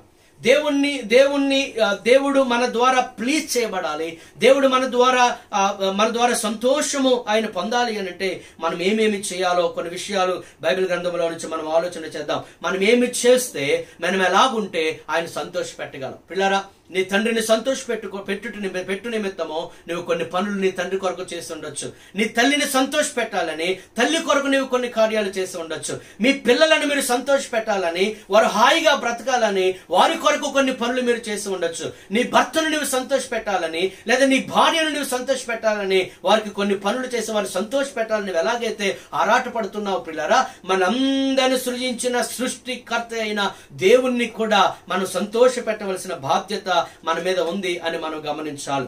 హెబ్రీయులకు రాసిన పత్రిక 11వ అధ్యాయము 6వ వచనాన్ని ఒకసారి మనం బైబిల్ గ్రంథంలో నుంచి మనం చదువుకుందాం. ఒకవేళ మీ దగ్గర బైబిల్ గ్రంథములు ఉన్నట్లయితే దయచేసి 11వ అధ్యాయం హెబ్రీయులకు రాసిన పత్రిక 11వ అధ్యాయాన్ని తెరిచి ఉంచవలసిందిగా కోరుతూ ఉన్నాను. 11వ అధ్యాయము 6వ వచనములు ఈ విధంగా వ్రాయబడి ఉంది.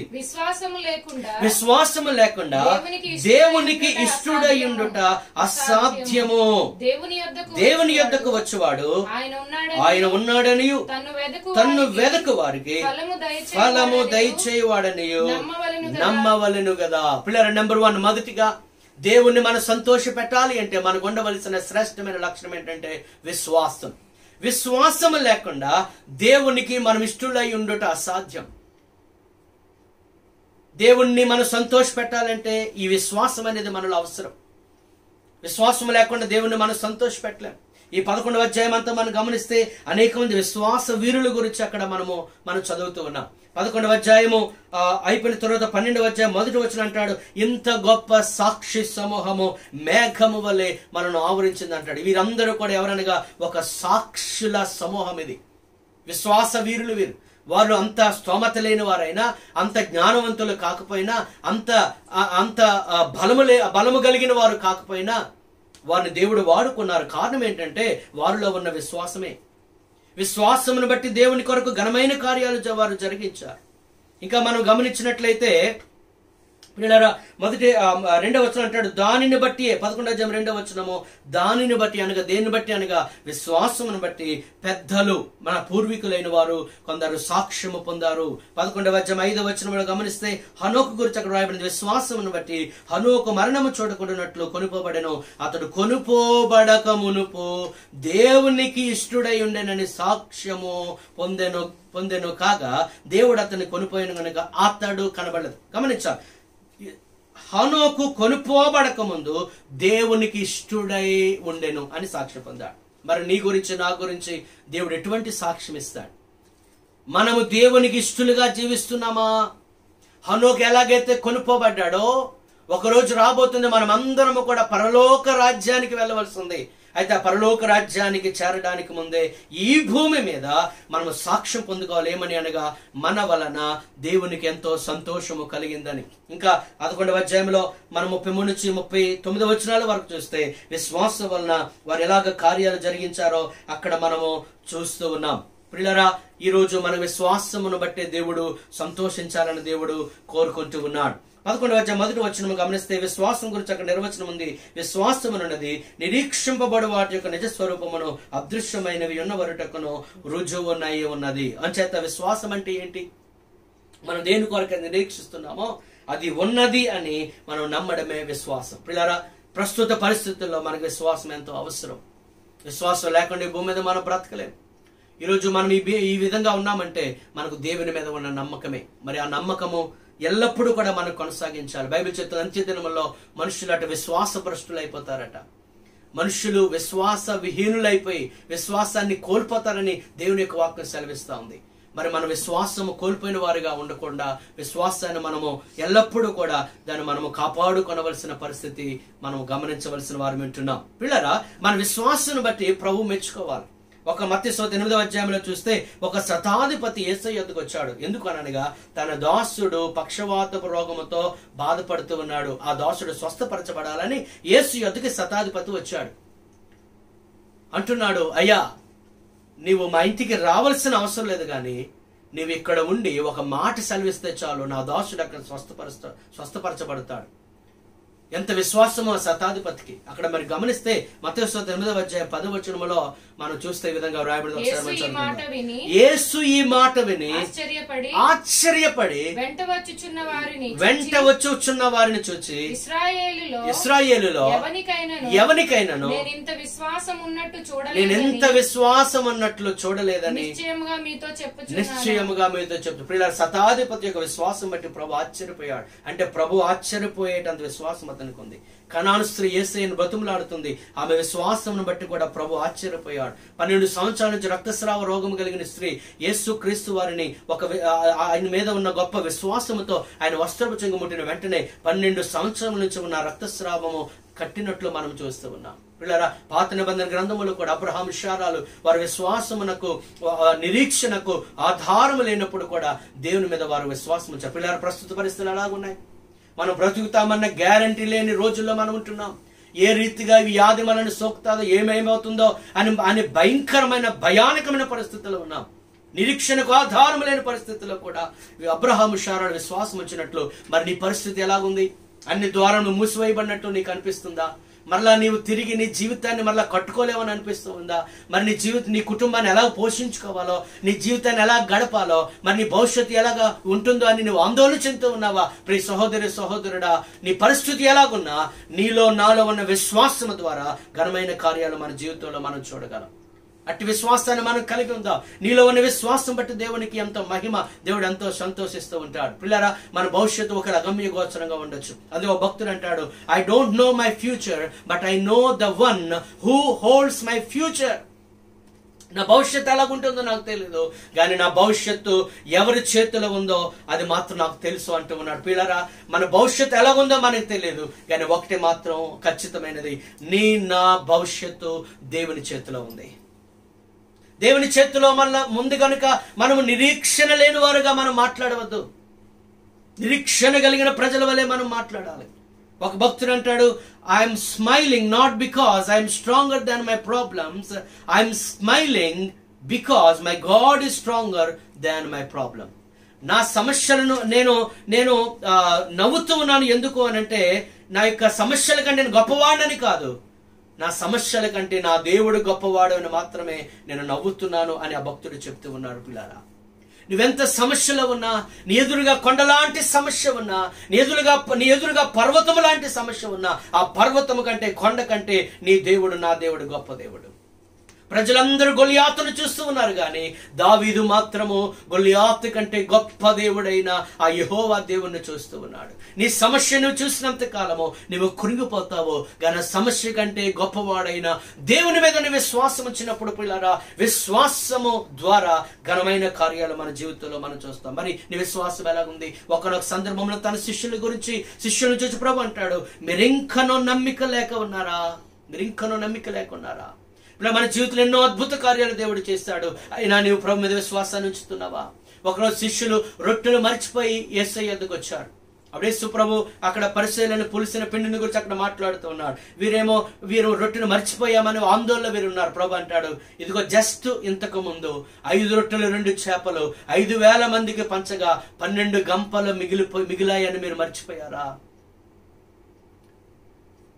అలాగే 7 రొట్టెలు 2 చిన్న చేపలు 4,000 మందికి పంచగా 7 గంపలు రొట్టెలు మిగిలి ఉన్నాయని మర్చిపోయారా? మీరు ఇంకా నమ్మిక లేకుండా ఉన్నారని వారిని హెచ్చరించినట్టు చూస్తాను. పిల్లారా, నీ జీవితంలో ఒకవేళ విశ్వాసము కోల్పోయే స్థితిలో, విశ్వాసం బలహీనమైన స్థితిలో ఉంటే గత జీవితంలో దేవుడు నీ జీవితంలో చేసే కార్యాలు జ్ఞాపకం తెచ్చుకో. కొన్ని సంవత్సరాల క్రితం నీ జీవితం ఎలాగుందో ఈ రోజు నీ దేవుడు ఎలాగ ఆశీర్వదించాడు. భవిష్యత్తు గురించి ఆందోళన చెందకుండా ఆయన విశ్వాసం ఉంచుదాం. పిల్లరా, విశ్వాసము వలన మాత్రమే దేవునికి సంతోషము కలుగుతుందని మనము గమనించాలి. పేతురు ఆ నీటిని చూచి భయపడి అతను మునిగిపోసాగినట్లు పిల్లరా, నేను మరి పరిస్థితులను చూడవద్దు. విశ్వాసమున కర్తయు దాన్ని కొనసాగించువాడైన యేసు వైపు చూద్దాం. పరిస్థితులను చూస్తే, ఈ చుట్టుపక్కల వార్తలను మనం వింటా ఉంటే కొన్నిసార్లు ఆందోళన కలుగుతుంది, కొన్నిసార్లు మనకు వేదన కలుగుతుంది. ఈ భవిష్యత్ ఏమో ఎలాగుంటుందో, ఈ ప్రపంచం ఏమైపోతుంది అన్న ఆందోళన మనకు కలగవచ్చు. కానీ దేవుని వైపు చూస్తే మనకు గొప్ప నమ్మకము కలుగుతుంది. అంచేత విశ్వాసాన్ని కాపాడుకుందాం. So how to please God? దేవుని మనం ఎలాగ సంతోషపరచాలంటే మొట్టమొదటిగా విశ్వాసము వలన దేవుని మనం సంతోషపరచగలం. రెండవదిగా గమనించినట్లయితే 147వ కీర్తన 11వ వచనంలో ఈ విధంగా మనం చదువుతున్నాం. 147వ కీర్తన 11వ వచనం.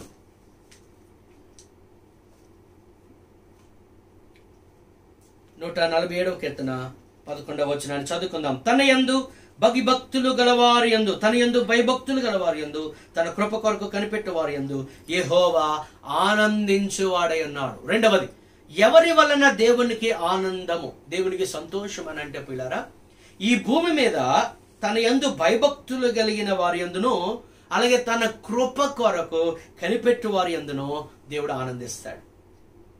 ఎవరైతే దేవుని యందు భయభక్తులు కలిగి, ఆయన యందు భక్తి శ్రద్ధలు కలిగి, ఆయన యందు గొప్ప భక్తిని కలిగి జీవిస్తారో, దేవుని ఘనపరిచే ఆ ఆలోచన, ఘనపరిచే ఆ ప్రవర్తన కలిగి ఉంటారో, వారిని బట్టి దేవునికి ఎంతో సంతోషమట. మనము భయపడాలని దేవునికి ఉద్దేశం కాదు, మనం భయపెట్టాలని దేవుని ఉద్దేశం కాదు. Because he is God, we should respect him and we should give reverence to him. ఆయన దేవుడు గనుక, ఆయన సృష్టికర్త అయిన దేవుడు గనుక, ఆయన సర్వాధికారము కలిగిన దేవుడు గనుక, ఆయన సర్వశక్తిమంతుడైన దేవుడు గనుక ఆయన మనం గౌరవించి ఆయనకు భయపడవలసి ఉంది. తండ్రిని లేదా తల్లిదండ్రులను ఎందుకు పిల్లలు గౌరవిస్తారు అని అంటే, వారు వీరికి జన్మనిచ్చారు కనుక. అలాగే దేవుణ్ణి ఎందుకు మనం గౌరవించాలంటే, మనల్ని పుట్టించాడు కనుక, మనల్ని కాపాడుతున్నాడు కనుక, మనల్ని సంరక్షిస్తున్నాడు కనుక ఆయన యందు భయభక్తులు కలిగి ఉండాలి. అందుకే ప్రసంగ గ్రంథం 1 అధ్యాయంలో అంటాడు, ఇదిగో సమస్త మానవ కోటికి ఇదియే విధి. ఇది వారి యొక్క విధి. ఏంటి ఆ విధి అనగా, దేవుని యందు భయభక్తులు కలిగి ఉండుట ప్రజలందరికీ, మనుషులందరికీ దేవుడు విధించిన విధి. కానీ ఈరోజు మనుషులు ఆ విధిని నిర్వహించట్లేదు. కొన్నిసార్లు మనుషులకు భయపడుతున్నారు, అధికారులకు భయపడుతున్నారు, లేకపోతే ఈ యొక్క జబ్బులకు భయపడుతూ ఉన్నారు, లేకపోతే మరిదేనుకో భయపడుతున్నారు. కానీ దేవుడంటే భయము లేని పరిస్థితి ఈరోజు చాలా మంది మనుషుల్లో మనం చూస్తూ ఉన్నాం. మలకి గ్రంథం 1:6 అంటాడు, మీరుగో నేను తండ్రినని నన్ను పిలుస్తున్నారు, కానీ నాకు రావాల్సిన ఘనత మీరు ఇవ్వడం లేదు. మీరు నన్ను యజమానుడని పిలుస్తూ ఉన్నారు, కానీ దాసుడు యజమానునికి భయపడతాడు కదా, మరి నాకు భయపడేవాడు ఎక్కడున్నాడు? పిల్లరా, మనం దేవునికి భయపడుతున్నామా? దేవుని వాక్యానికి మనం భయపడుతున్నామా? పరిశుద్ధాత్మ మనల్ని ప్రేరేపించినప్పుడు దేవుని మాటలకు మనం భయపడుతున్నామా? 36వ కీర్తనలో మనం గమనించినట్లయితే కొన్ని మాటలు మనం అక్కడ చూడొచ్చు. 36వ కీర్తన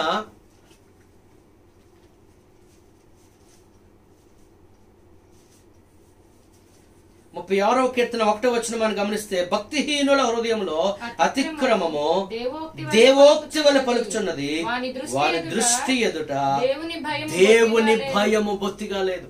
ఈరోజు మనుషులు ఎలాగున్నారంటే పిల్లారా, దేవుని భయం అసలు బొత్తిగా లేదట. వారు ఎవరు అనగా భక్తిహీనులు.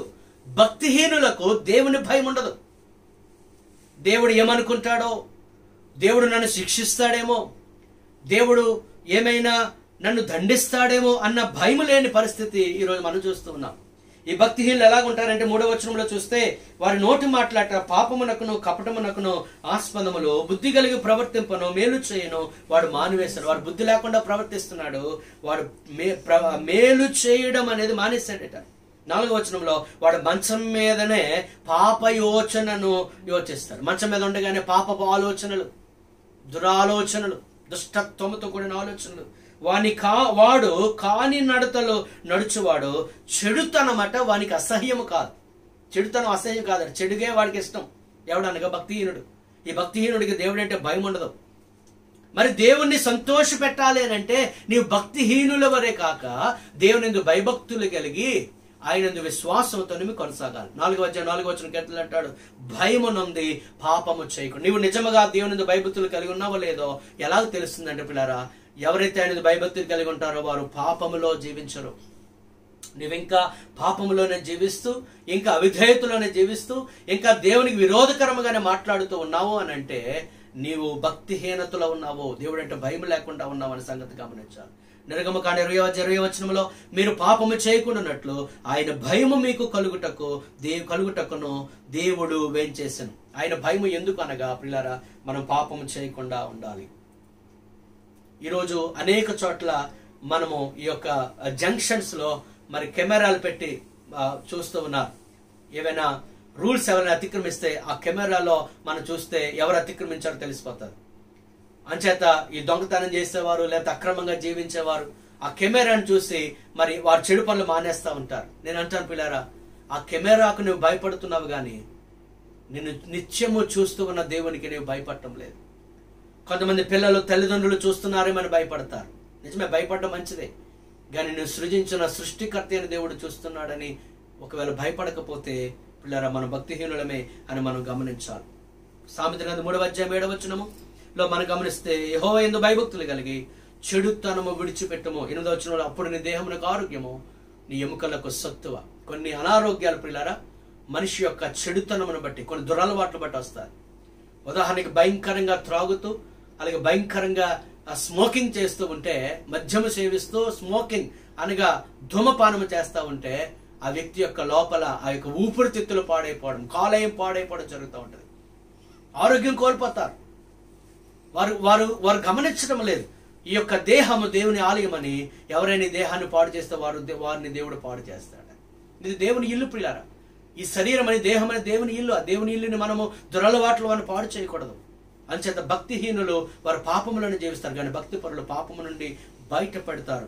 8వ అధ్యాయం 13వ వచనం సామెతలు అంటాడు, యెహోవా యందు భయభక్తులు కలిగి ఉండుట చెడుతనమును అసహించుకొనుటయే. ఏంటి చెడుతనం అనగా అక్కడ 4 విషయాలు అక్కడ ఉన్నాయి. గర్వము, అహంకారము, దుర్మార్గత, కుటిలమైన మాటలు నాకు అసహ్యములు. ప్రియులారా, అంత మాత్రమే కాదు, దేవుడు అసహించుకున్న వాటిని మనం అసహించుకోవాలి. అది 6వ అధ్యాయం సామెతల గ్రంథము 6వ అధ్యాయం 17 నుంచి 19 వచనాలు మనం చూడొచ్చు. 16వ వచనం నుంచి 19వ వచనాలు, యెహోవాకు అసహ్యములైనవి 6 గలవు, 7 ఆయనకు హేయములు.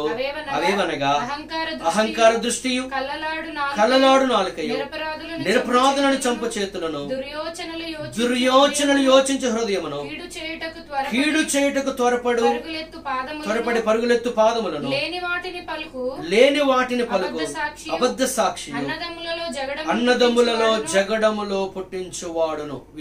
ఈ లక్షణాలు కలిగిన వారు దేవునికి అసలు. ప్రియ సహోదరి సహోదరుడా, మన జీవితం ఎలాగుంది? నీకున్న దొరలవాట్లు విడిచిపెడుతున్నావా? భయము కలిగి భయభక్తులు కలిగి ఉంటే నిన్ను బట్టి దేవునికి సంతోషం.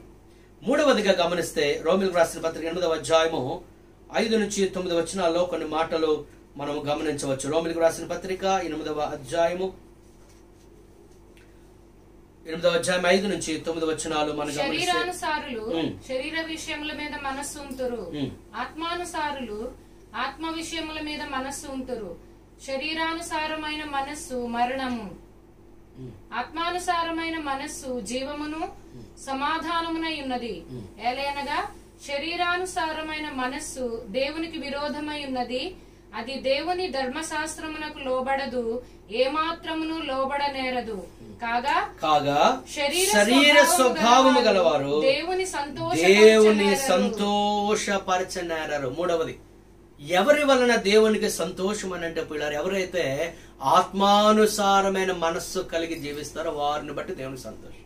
ఇక్కడ 2 రకాల ప్రజలు, కొంతమంది శరీరానుసారులు, కొంతమంది ఆత్మానుసారులు. కొంతమంది శరీర సంబంధమైన మనస్సు కలిగిన వారు, మరొకరు ఆత్మ సంబంధమైన మనస్సు కలిగిన వారు. శరీరానుసారంగా ఆలోచించే వారు బట్టి దేవునికి సంతోషం ఉండదు పిల్లారా. కొంతమంది ఎప్పుడు కూడా శరీరానుసారంగానే ఆలోచిస్తూ ఉంటారు, ఈ భూ సంబంధ విషయాల గురించి ఆలోచిస్తూ ఉంటారు. వారు ఎప్పుడు కూడా శరీరాశ, నేత్రాశ, జీవపు డంబము గురించి వారు ప్రణాళికలు వేసుకుంటూ ఈ జీవితం మట్టుకే అన్నట్లు వారు బ్రతుకుతూ ఉంటారు. కానీ బైబిల్ వాక్యం చెప్తుంది, భూ సంబంధమైన వాటి మీద మీరు మనస్సు పెట్టుకోవద్దు కానీ పరలోక సంబంధమైన వాటి మీద మీరు మనస్సు పెట్టుకోనండి అని. పిల్లరా, ఒకనొక సందర్భంలో యేసుక్రీస్తు వారు పేతురుతో సంభాషిస్తూ ఉన్నారు. ఇది ఈ బండ మీద నా సంఘాన్ని కడతానని ప్రభువు చెప్పిన తరువాత అక్కడ తర్వాత సందర్భంలో యేసుప్రభు అంటాడు, ఇదిగో నేను మనుషులకు అప్పగించబడతాను, నన్ను వారు చంపేస్తారు, కానీ మరలా నేను 3వ దినం తిరిగి లేస్తానంటే పేతురు అంటాడు, ప్రభువా, ఆ మరణము నీకు దూరమగును గాక, ఈ మరణము నీకు ఎన్నడూ సంభవించుకుంటును గాక అని అన్నప్పుడు యేసుప్రభు వెంట అంటాడు, సాతానా, నా వెనుకకు పో, నీవు మనుష్యుల సంగతులనే తలంచుచున్నావు గాని దేవుని సంగతులను నీవు తలంచుటలేదు అని అంటాడు. పేతురు యొక్క ఆలోచన మనుష్య రీతిగా ఉంది. గమనించండి, యేసుక్రీస్తు ఎందుకు వచ్చాడు ఈ లోకానికి? మన అందరి కొరకు మరణించడానికే వచ్చాడు. కానీ పేతురు అంటాడంటే ఆ మరణము నీకు దూరమగును గాక అంటాడు. అందుకే ప్రభు అంటాడు, వెంటనే సాతానా అని సంబోధించాడు. అంటే ఎవరైతే శరీరానుసారముగా మనుష్య రీతిగా మాత్రమే ఆలోచిస్తారో వారు సాతాను యొక్క అనుచరులు అని మనం గమనించాలి. మనం ఎలాగున్నాము? మనం వేటి గురించి ఆలోచన చేస్తూ ఉన్నాము? ఇంకా ఈ భూమి మీద ఏమి తినాలి, ఏమి త్రాగాలి, ఏమి ధరించుకోవాలి, ఏమి సంపాదించుకోవాలి అనే ఆలోచన మనకుందా? లేదా దేవుని కార్యాల గురించి ఏమైనా ఆలోచిస్తూ ఉన్నామా? అందుకు కొరింథీయులకు రాసిన మొదటి పత్రిక 15:19 చదువుతున్నాము, ఈ జీవిత కాలం మట్టుకే మనం నిరీక్షణ కలిగి ఉండిన యెడల మనుషులందరికంటే మనం దౌర్భాగ్యులమైందుము. ప్రియులారా, ఈ జీవితకాలం కేవలం తాత్కాలికం మాత్రమే. 60 లేదా 70 సంవత్సరాలు, అధిక బలం 80 సంవత్సరాలు అంతా జీవిస్తాం భూమి మీద. కానీ ఈ జీవితం అయిపోయిన తర్వాత నిత్య జీవం ఉంది, యుగ యుగములు, తరతరములు. ఆ పరలోక సంబంధమైన జీవితం కొరకు నీవు నేను ఈ భూమి మీద మనం పునాది వేసుకోవాలి. విశ్వాసం ద్వారా పునాది వేసుకోవాలి. అంచేత మనం ఆలోచన చేద్దాము.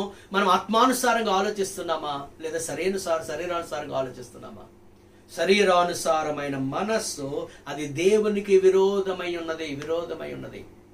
అంచేత శరీరతగా ఆలోచించక ఆత్మానుసారంగా ఆలోచిస్తే దాన్ని బట్టి దేవునికి సంతోషం. 4వది గమనించినట్లయితే దేవునితో మనం సహవాసము చేయటం వలన దేవునికి సంతోషం కలుగుతుంది. అది మనకి ఎలాగ అర్థమైందంటే లోకాసు సువార్త 10వ అధ్యాయము 39 వచనం నుంచి 42 వచనాల వరకు మనం ఆలోచన చేస్తే అక్కడ ఇద్దరు సహోదరులు ఉన్నారు, మార్త మరియలు. ఇది మనకు తెలిసిన సందర్భమే. మార్త అనేకమైన పనులు పెట్టుకుని విచారం కలిగి ఉంది. కానీ మరియ యేసు ప్రభు యొక్క పాదముల దగ్గర కూర్చొని యేసు చెప్పే మాటలు వింటుంది. మార్త ఏమో విస్తారమైన పనులు పెట్టుకుంది, మరి ఏమో యేసు పాదముల దగ్గర కూర్చుని ప్రభువు చెప్పే మాటలు వింటుంది. తర్వాత యేసు ప్రభు మరి గురించి అంటాడు, మరియ ఉత్తమమైన దానిని ఏర్పరచుకుంది. మార్త ఒకవేళ ప్రభువు కొరకే ఏమో చేస్తుండొచ్చు, కానీ మరియ యేసుతో తన సమయాన్ని గడుపుతుంది. ప్రియ సహోదరుడా, నువ్వు ప్రభు కొరకు ఎన్నో కార్యాలు చేస్తూ ఉండొచ్చు, కానీ నువ్వు ప్రభువుతో నువ్వు సమయాన్ని గడిపితేనే దేవునికి నిజమైన సంతోషం. మార్కు సువార్త 3వ అధ్యాయము 13, 14, 15 వచనాలు చూస్తే ఆయన అపోస్తలైన వారు, శిష్యులైన వారిని పిలిచాడు.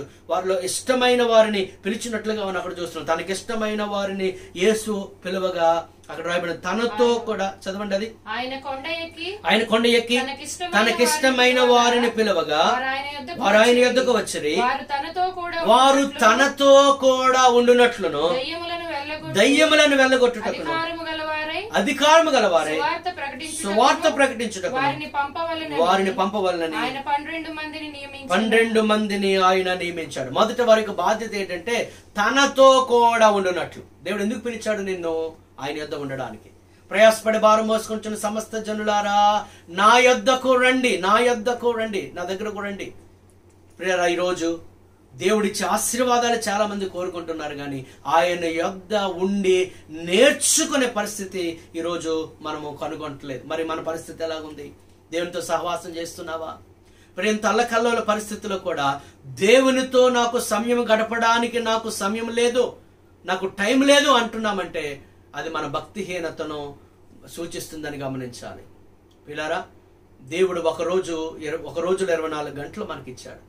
ఆ 24 గంటల్లో కొద్ది సమయం కూడా దేవునితో మనం గడపలేకపోతుంటే మన బట్టి దేవునికి సంతోషం అంటారా? లేదా మన బట్టి దేవునికి దుఃఖము కలుగుతుందా? దేవునికి ఎప్పుడు సంతోషం? ఆయన పిల్లలు ఆయన వద్ద ఉన్నప్పుడు, ఆయనతో గడిపినప్పుడు, ఆయనతో సంభాషించినప్పుడు దేవుని సంతోషం. అందుకే ఏదైనా తోటలో ఆదమావులను పెట్టినప్పుడు ప్రియులారా, ప్రతి సాయంకాలపు వేళ, చల్లపోట వేళ తండ్రి దేవుడు ఆ ప్రాంతానికి వచ్చి వారితో పాటు సంచరించి సంభాషించేవాడు. అది సహవాసం. ఈరోజు దేవుడు నిన్ను నన్ను ఆయన సహవాసానికి పిలిచాడు. కొరింథీయులకు రాసిన మొదటి పత్రికలో 1వ అధ్యాయం 9వ వచనం అంటాడు, తన కుమారుని యొక్క సహవాసమునకు మిమ్మల్ని పిలిచిన దేవుడు నమ్మదగినది. ఆయనతో సహవాసం చేస్తున్నామా? ప్రార్థన ద్వారా, వాక్య ధ్యానం ద్వారా ఆయనతో మన సహవాసాన్ని పెంపొందించుకోవాలి. ఈరోజు అన్నిటికీ మనిషికి సమయం ఉంటుంది, కానీ ప్రార్థన చేయడానికి సమయం లేదంటున్నాడు మనిషి. వాక్య ధ్యానం చేయడానికి సమయం లేదంటున్నాడు. ఒకవేళ అలాగానే నువ్వు కూడా చెప్పగలిగితే నిన్ను బట్టి దేవునికి సంతోషం లేదు. కానీ ఈరోజు మనం తీర్మానం చేసుకుందాం పిల్లారా, దేవుని కంటే దేనికి ప్రాధాన్యత ఇవ్వద్దు. ఈరోజు పరిస్థితులు అలాగున్నాయి. మనిషి ఎలాగో తయారయ్యాడంటే దేవుణ్ణి ప్రక్కన పెట్టేసి మిగతా వాటి అన్నిటి కొరకు వెంపర్లాడుతూ పరిగెత్తాడు. డబ్బే ప్రాధాన్యం అనుకుని పరిగెత్తాడు, దేవుని ప్రక్కన పెట్టేస్తాడు. కానీ ఈరోజు ఆ డబ్బుని ముట్టుకోవడానికి కూడా మనిషి భయపడదు. ఒకవేళ ఏ డబ్బు ద్వారా ఒకవేళ వైరస్ వచ్చేస్తుందేమో అని భ్రమపడి లేకపోతే భయపడుతూ ఉన్నాడు మనిషి. దేవుణ్ణి ప్రక్కన పెట్టేసి మనుషులకు ఎక్కువ ప్రాధాన్యత ఇచ్చారు. ఈరోజు మనుషులు మనం కలుసుకోలేని పరిస్థితి, సోషల్ డిస్టెన్స్ పాటించవలసిన పరిస్థితి. ఉద్యోగానికి, చదువుకి, వ్యాపారానికి ఎక్కువ ప్రాధాన్యత ఇచ్చి దేవుని ప్రక్కన పెట్టేశాడు. ఆదివారం గుడికి వెళ్ళడానికి కూడా సమయం లేనంతగా మనిషి బిజీ అయిపోయాడు. ఇప్పుడు ఏం జరిగింది? ఉద్యోగములు చేయలేని పరిస్థితుల్లో, చదువుకోలేని పరిస్థితి, ఇళ్లలోకి వచ్చేవలసిన పరిస్థితి. నేను ఎప్పుడు చెప్తూ ఉంటాను, దేవుని కంటే ఎక్కువగా దేనికి మనం ప్రాధాన్యత ఇచ్చినా అది మనకు దూరం అవుతుంది. పిల్లరా, నువ్వు దేనికి ప్రాధాన్యత ఇస్తున్నావు నీ జీవితంలో? ఆయనతో సహవాసం చేస్తున్నావా? ఆ 24 గంటల్లో రోజులో నువ్వెంత సమయాన్ని దేవునితో గడుపుతూ ఉన్నావు? దేవుడు నీకు తగినంత సమయం ఇచ్చాడు. ఆనాటి భక్తులు ఉదయం, మధ్యాహ్నం, సాయంకాలం, రాత్రి ఎప్పుడు సమయం దొరికితే అప్పుడు ప్రార్థనలో గడిపేవారు. దానియేలు ముమ్మారు దేవుని సన్నిధిలో ప్రార్థన చేసేవాడు. పిల్లరా, దేవునితో సమయం గడపకుండా దేవుని స్వరాన్ని మనం వినలేము. దేవుని యొక్క చిత్తాన్ని మనం కనుగొనలేము. చాలా మంది అంటారు, దేవుని చిత్తం ఏంటో మాకు చెప్పండి అంటారు. దేవుని చిత్తము ఎవరో చెప్పడం కాదు. నీవు దేవుని సన్నిధిలో గడిపితే దేవుడు నీతో మాట్లాడతాడు. పిల్లారా, తగినంత సమయం ఆయనతో గడపకుండా ఆయన మధురమైన స్వరాన్ని మనం వినలేం. దేవునితో సహవాసం చేద్దాం. ఆయనతో నీవు గడిపిన సమయాన్ని బట్టి దేవునికి ఎంతో సంతోషం. 5వదిగా గమనిస్తే సమూయేలు మొదటి గ్రంథము 15వ అధ్యాయము 22వ వచనాన్ని ఒకసారి మనం చదువుకుందాం. ఇక్కడ సౌలుతో సమూయేలు చెప్పాడు దేవుని మాటగా, ఇదిగో నువ్వు అమాలేకుల యొద్దకు వెళ్ళాలి, వారందరినీ నాశనం చేయాలి, అసలు ఏమీ కూడా మిగల్చకుండా సమస్తాన్ని పూర్తిగా నిర్మూలన చేయాలి అని చెప్పినప్పుడు పిల్లారా, ఇక సౌలు ఆ యొక్క ప్రాంతానికి వెళ్లి సమస్తాన్ని చంపేశాడు, సమస్త నిర్మూలన చేశాడు. కానీ అక్కడ రాజుని ప్రాణంతో తీసుకొచ్చాడు. అంత మాత్రమే కాదు, బాగా బలిసిన క్రొవ్విన ఆ జంతువులను తీసుకుని వచ్చాడు. ఆ సమయంలో సమూయేలు అడుగుతూ ఉన్నాడు. 11వ వచనము, సౌలు నన్ను అనుసరింపక ఆ దేవుడైన యెహోవా సమూయేలును ప్రత్యక్షం ఎలా ఒకసారి దేవుడు చెప్తున్న మాట. 11వ వచనం, సౌలు నన్ను అనుసరింపక వెనుక తీసి నా ఆజ్ఞలను గైకొనకపోయాను గనుక అతనిని రాజుగా నిర్ణయించినందుకు నేను పశ్చాత్తాపడడం అంటే దేవుడు బాధపడుతున్నాడట. ఈ సౌలుని నేను రాజుగా చేసినందుకు నేను బాధపడుతున్నాను అంటున్నాడు. ఎందుకు అని అంటే, అందుకు సమూయేలు కోపావేశుడై రాత్రి అంతా యెహోవాకు మొరపెట్టుచుండెను. సరే, అక్కడ జరిగే సందర్భం అంతా గమనిస్తే ఎందుకు దేవుడు సంతాపడుతున్నాడు అని అంటే పిల్లారా, 13వ వచనంలో యెహోవా వాళ్ళ నీకు ఆశీర్వాదం కలుగును, యెహోవా ఆజ్ఞను నేను నెరవేర్చితనని సౌలు చెప్పాడు. అయితే సమూయేలు అంటాడు, అలాగైతే నాకు వినబడుచున్న గొర్రెల అరుపులను, ఎడ్ల రంకెలను ఎక్కడివి అని అడిగాడు. అంటే దేవుని ఆజ్ఞను అతడు పాటించలేదు సౌలు. కొన్ని పశువులు తీసుకొచ్చాడు, తీరా చూస్తే అవి దేవునికి బలిస్తానని అక్కడ చెప్తూ ఉన్నాడు. అక్కడ చివరికి మన మాట వచ్చినట్లే 19వ వచనం మనం గమనిస్తే, నీవు ఎందుచేత యెహోవా మాట వెనక దోపుడు మీద ఎగబడి ఆయన దృష్టికి కీడు చేశావు? ఎందుకు దేవుని మాటని వినలేదు? నీవు సమస్తాన్ని నిర్మూలన చేయమని దేవుడు చెప్పాడు కదా అని చెబుతూ కిందకు వచ్చినట్లే పిల్లరా, 22వ వచనము. అందుకు సమూయేలు తాను సెలవిచ్చిన ఆజ్ఞను ఒకడు గైకొనుట వలన యెహోవా సంతోషించినట్లు. దేవునికి ఎప్పుడు సంతోషము? దేవుడు ఇచ్చిన ఆజ్ఞను ఒకడు గైకొన్నప్పుడు దేవునికి సంతోషం. యెహోవా సంతోషించినట్లు ఒకడు దహన బలులను అర్పించుట వలన దహన బలులను అర్పించడం వలన ఆయన సంతోషించున. ఆలోచించు. జాగ్రత్త వినండి. బలులు అర్పించుట కంటే ఆజ్ఞను గైకొనుటయో, పొట్టేళ్ల క్రొవ్వు అర్పించుట కంటే మాట వినుటయో శ్రేష్టము. 23వ వచనము, తిరుగుబాటు చేయుట సోద చెప్పుటయను పాపముతో సమానం. తిరుగుబాటు చేశాడు సౌలు. దేవుని మాట వినలేదు. సమూయేలు అనే దైవజనుని మాట వినలేదు. దాన్ని బట్టి దేవునికి సంతోషం పిల్లారా. అడంటాడు, క్రొవ్వు అర్పించుట కంటే, బలు అర్పించుట కంటే యెహోవా మాట వినుట శ్రేష్టం. దేవునికి ఎప్పుడు సంతోషం అనగా దేవుని మాట విన్నప్పుడు ఆయనకు సంతోషం. కుమారుడైన యేసుక్రీస్తు వారు తండ్రి మాటకి ఎప్పుడు కూడా జబదాట్లేదు. తండ్రి చిత్తాన్ని నెరవేర్చాడు. తండ్రి నీ చిత్తమే జరగాలని చెప్పాడు. చివరికి సిలువ ఎక్కినప్పుడు కూడా నీ చిత్తమే సిద్ధించుగాక అని చెప్పాడు. నా అంతటి నేనేమీ చేయలేదు, సమస్తము నా తండ్రి అయిన దేవుడు చెప్పినట్లే నేను చేస్తున్నాను అంటూ ఉన్నాడు. పిల్లరా, కుమారుడిని క్రీస్తు తండ్రికి లోబడినట్లు ఆయన పిల్లలముగా ఉన్న మనం అందరము కూడా దేవుని మాట విన్నప్పుడు దేవునికి ఎంతో సంతోషం. పిల్లారు, మరి ఆయన మాటలు వింటున్నామా? ఆయన మాటలు వింటే మనకు క్షేమము, ఆయన మాటలు వింటే మనకు మేలు, ఆయన మాటలు వింటే మనకు ప్రయోజనము, ఆయన ఆజ్ఞలు భారమైనవి కావు అని మనం గమనిస్తూ ఆయన మాట ప్రతి ఆజ్ఞకు మనము లోబడాలి. ఇశ్రాయేలులు దేవుని మాట వినలేదు, అందుకే సంహారకుని చేత వారు అరణ్యములో నశించినట్లు మనం చూస్తున్నాము. కానీ మనం అలాగుండక దేవుని సంతోషపెడదాం. ఎప్పుడు అనగా దేవుని మాట మనం విన్నప్పుడే దేవునికి సంతోషము కలుగుతారు. 6వదిగా మనం గమనించినట్లయితే హెబ్రీ పత్రిక 13వ అధ్యాయము 15-16 వచనాలు ఒకసారి మనము గమనిద్దాం.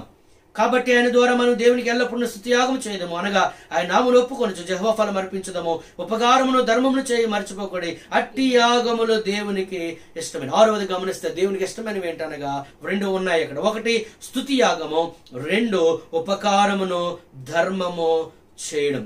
ఉపకారం ధర్మము చేయడం. పిల్లరా, దేవుని స్తుతించినప్పుడు దేవునికి ఎంతో సంతోషం. అలాగే ఉపకారము అనగా బీదలకు, లేని వారికి, ఇబ్బందులు ఉన్న వారికి ఉపకారం చేయట, మేలు చేయట, ధర్మము చేయట, అది దేవుణ్ణి సంతోషపడుతుంది. బైబిల్ చెప్తుంది, బీదలకు అప్పిచ్చేవాడు, బేదలను కనికరించేవాడు యెహోవాకు అప్పిచ్చేవాడు, బేదలను కటాక్షించేవాడు ధన్యుడు, ఆపత్కాలంలో దేవుడు అతనిని ఆదుకొను. పిల్లరా, మరి ఉపకారం అనే ఆ యాగాన్ని మనం చేస్తూ ఉన్నామా? నువ్వు ఉపకారం చేసినప్పుడు దేవుడు దాన్ని బట్టి సంతోషిస్తాడు. ఆఖరిగా 7వ మాట మనం గమనిస్తున్నట్లయితే 15వ అధ్యాయము సామెతల గ్రంథము 15వ అధ్యాయంలో ఈ మాట మనం గమనిస్తున్నాం. సామెతల గ్రంథము 15వ అధ్యాయము 8వ వచనం. భక్తిహీనులు అర్పించు బలులు యెహోవాకు హేయములు, యథార్థవంతుల ప్రార్థన ఆయనకు ఆనందకరము. ఎవరి ప్రార్థన అనగా యథార్థవంతులు చేసే ప్రార్థన ఆయనకు ఆనందకరం. నీవు దేవుని సంతోష పెట్టాలంటే నీ ప్రార్థన యథార్థతతో కూడినదై ఉండాలి. పిల్లరా, మనుషుల దేవుడు కోరుకునే యథార్థత. వేషధారుల వల్ల మనం ఉండకూడదని ప్రభు కోరుకుంటున్నాడు. పైన ఒకలా లోపల ఒకలా కాకుండా యథార్థత కలిగి ఉండాలి. హిజ్కియాకు మరణకరమైన రోగం సంభవించినప్పుడు అతడు దేవుని సన్నిధిలో ప్రార్థన చేశాడు. దైవజనుడు వచ్చాడు, ఇదిగో నీవు కొన్ని దినముల్లో చచ్చిపోతావు, నీ ఇల్లు చక్కబెట్టుకోమన్నప్పుడు మరి హిజ్కియా ఏం చేశాడంటే గోడ తట్టు ముఖం తిప్పుకొని 3వ వచనంలో ప్రార్థన చేస్తున్నాడు. ఏమని? యెహోవా యథార్థ హృదయుడనే సత్యముతో నీ సన్నిధిని, యెషయా గ్రంథం 38వ అధ్యాయం 3వ వచనము, యథార్థ హృదయుడనే సత్యముతో నీ సన్నిధిని నేను ఎట్లు నడుచుకుంటున్నావు, నీ దృష్టికి అనుకూలముగా సమస్తమును నేను ఎట్లు జరిగించుతున్నావు, కృపతో జ్ఞాపకం చేసుకున్నామని హిజ్కియా కన్నీళ్లు విడుచుచో యెహోవాను ప్రార్థించాడు. ఎలా ప్రార్థించాడు పిల్లారా? యథార్థ హృదయుడనై సత్యముతో నీ సన్నిధిని నేను ఎట్లు నడుచుకుంటున్నో ఒకసారి కృపతో జ్ఞాపకం చేయి. ధైర్యంగా ప్రార్థన చేస్తున్నాడు. ప్రభా, నీ ఎదుట నేను యథార్థంగా జీవించాను. మనం చెప్పగలమా దేవునితో? యథార్థంగా జీవించి యథార్థతతో హిజ్కియా ప్రార్థన చేశాడు కనుక వెంటనే దైవజను ద్వారా సెలవు అయింది ఏంటనగా, ఇదిగో నీకు 15 సంవత్సరముల ఆయుష్నికి ఇస్తాను. దేవుని స్తోత్రం కలుగునుగా. నీవు కన్నీళ్లు విడుచుట చూచితిని, నీ ప్రార్థన నేను అంగీకరించున్నాను, ఇంకా 15 సంవత్సరముల ఆయుష్నికి ఇస్తాను అని దేవుడు సెలవిచ్చాడు.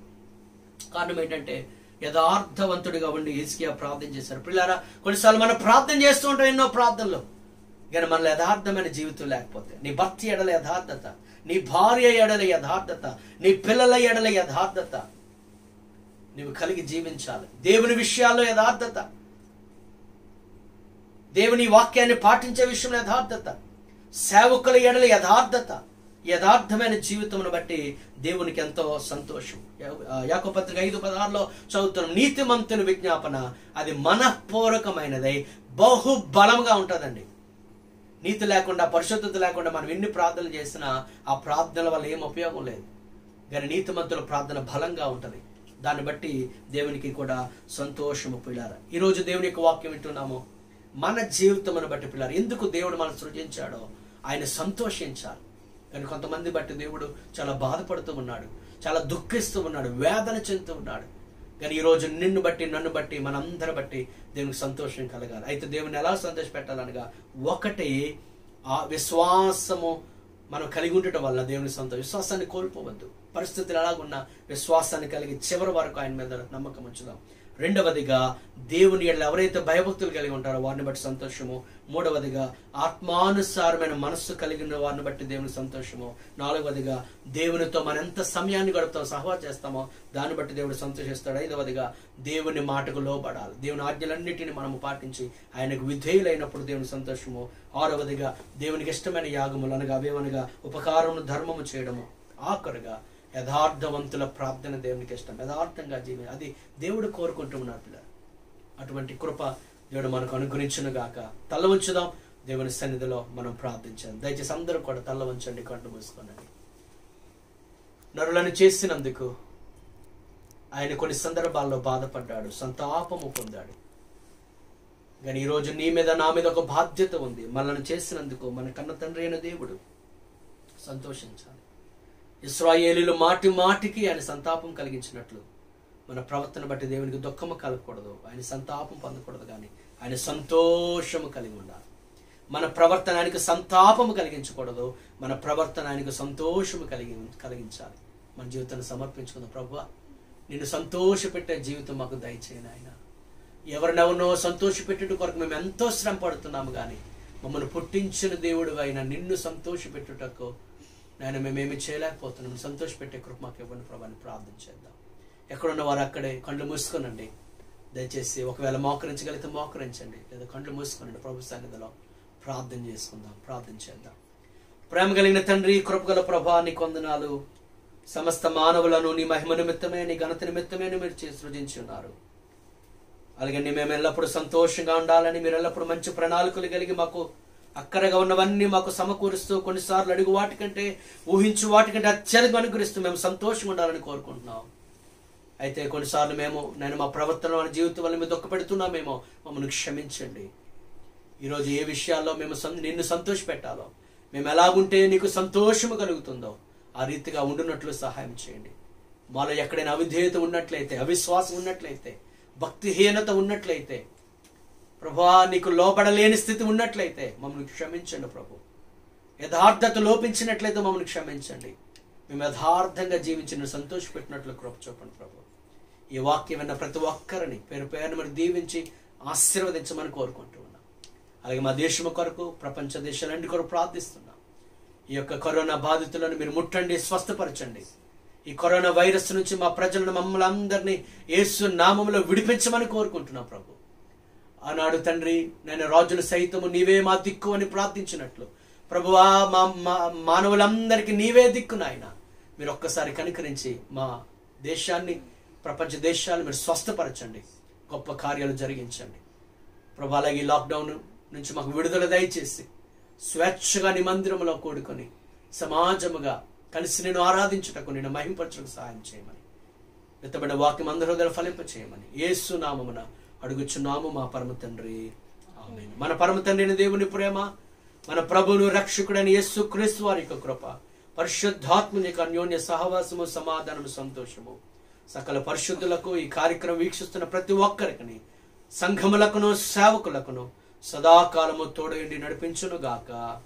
ఆమేన్, ఆమేన్. యేసు రక్తమే జయం, ప్రభు యేసు రక్తమే జయం. యేసు నామమునకు సంపూర్ణ విజయం కలుగును గాక. ఆమేన్. దేవుడు మిమ్మల్ని అందరినీ దీవించును గాక. పిల్లరా, దేవుడు మనకిచ్చిన సమయాన్ని సద్వినియోగం చేసుకుందాం. మరి మీ కుటుంబంలో ఎక్కువగా ప్రార్థనలు చేయండి, అలాగే ఎక్కువగా వాక్యాన్ని ధ్యానం చేయండి. ప్రభువుకి మరింత సమీపంగా రావడానికి ప్రయత్నం చేయండి. దేవుని కొరకు గొప్ప కార్యాలు చేయడానికి మనము ప్రయత్నం చేద్దాం. దేవుడు మిమ్మలను, మీ కుటుంబాలు దీవించును గాక. ఒకవేళ ఇంకా ఈ వాక్య సందేశాలు, తదుపరి ఇచ్చే వాక్య సందేశాలు మీరు పొందుకోవాలంటే తప్పనిసరిగా ఈ యూట్యూబ్ ఛానల్ని సబ్స్క్రైబ్ చేయవలసిందిగా ప్రేమతో మిమ్మల్ని కోరుతున్నాను. మరలా తిరిగి మనం ఇలా కలుసుకునేంత వరకు దేవుని కృప మీకు మెండుగా తోడేండి నడిపించును గాక. Amen. God bless you and your family.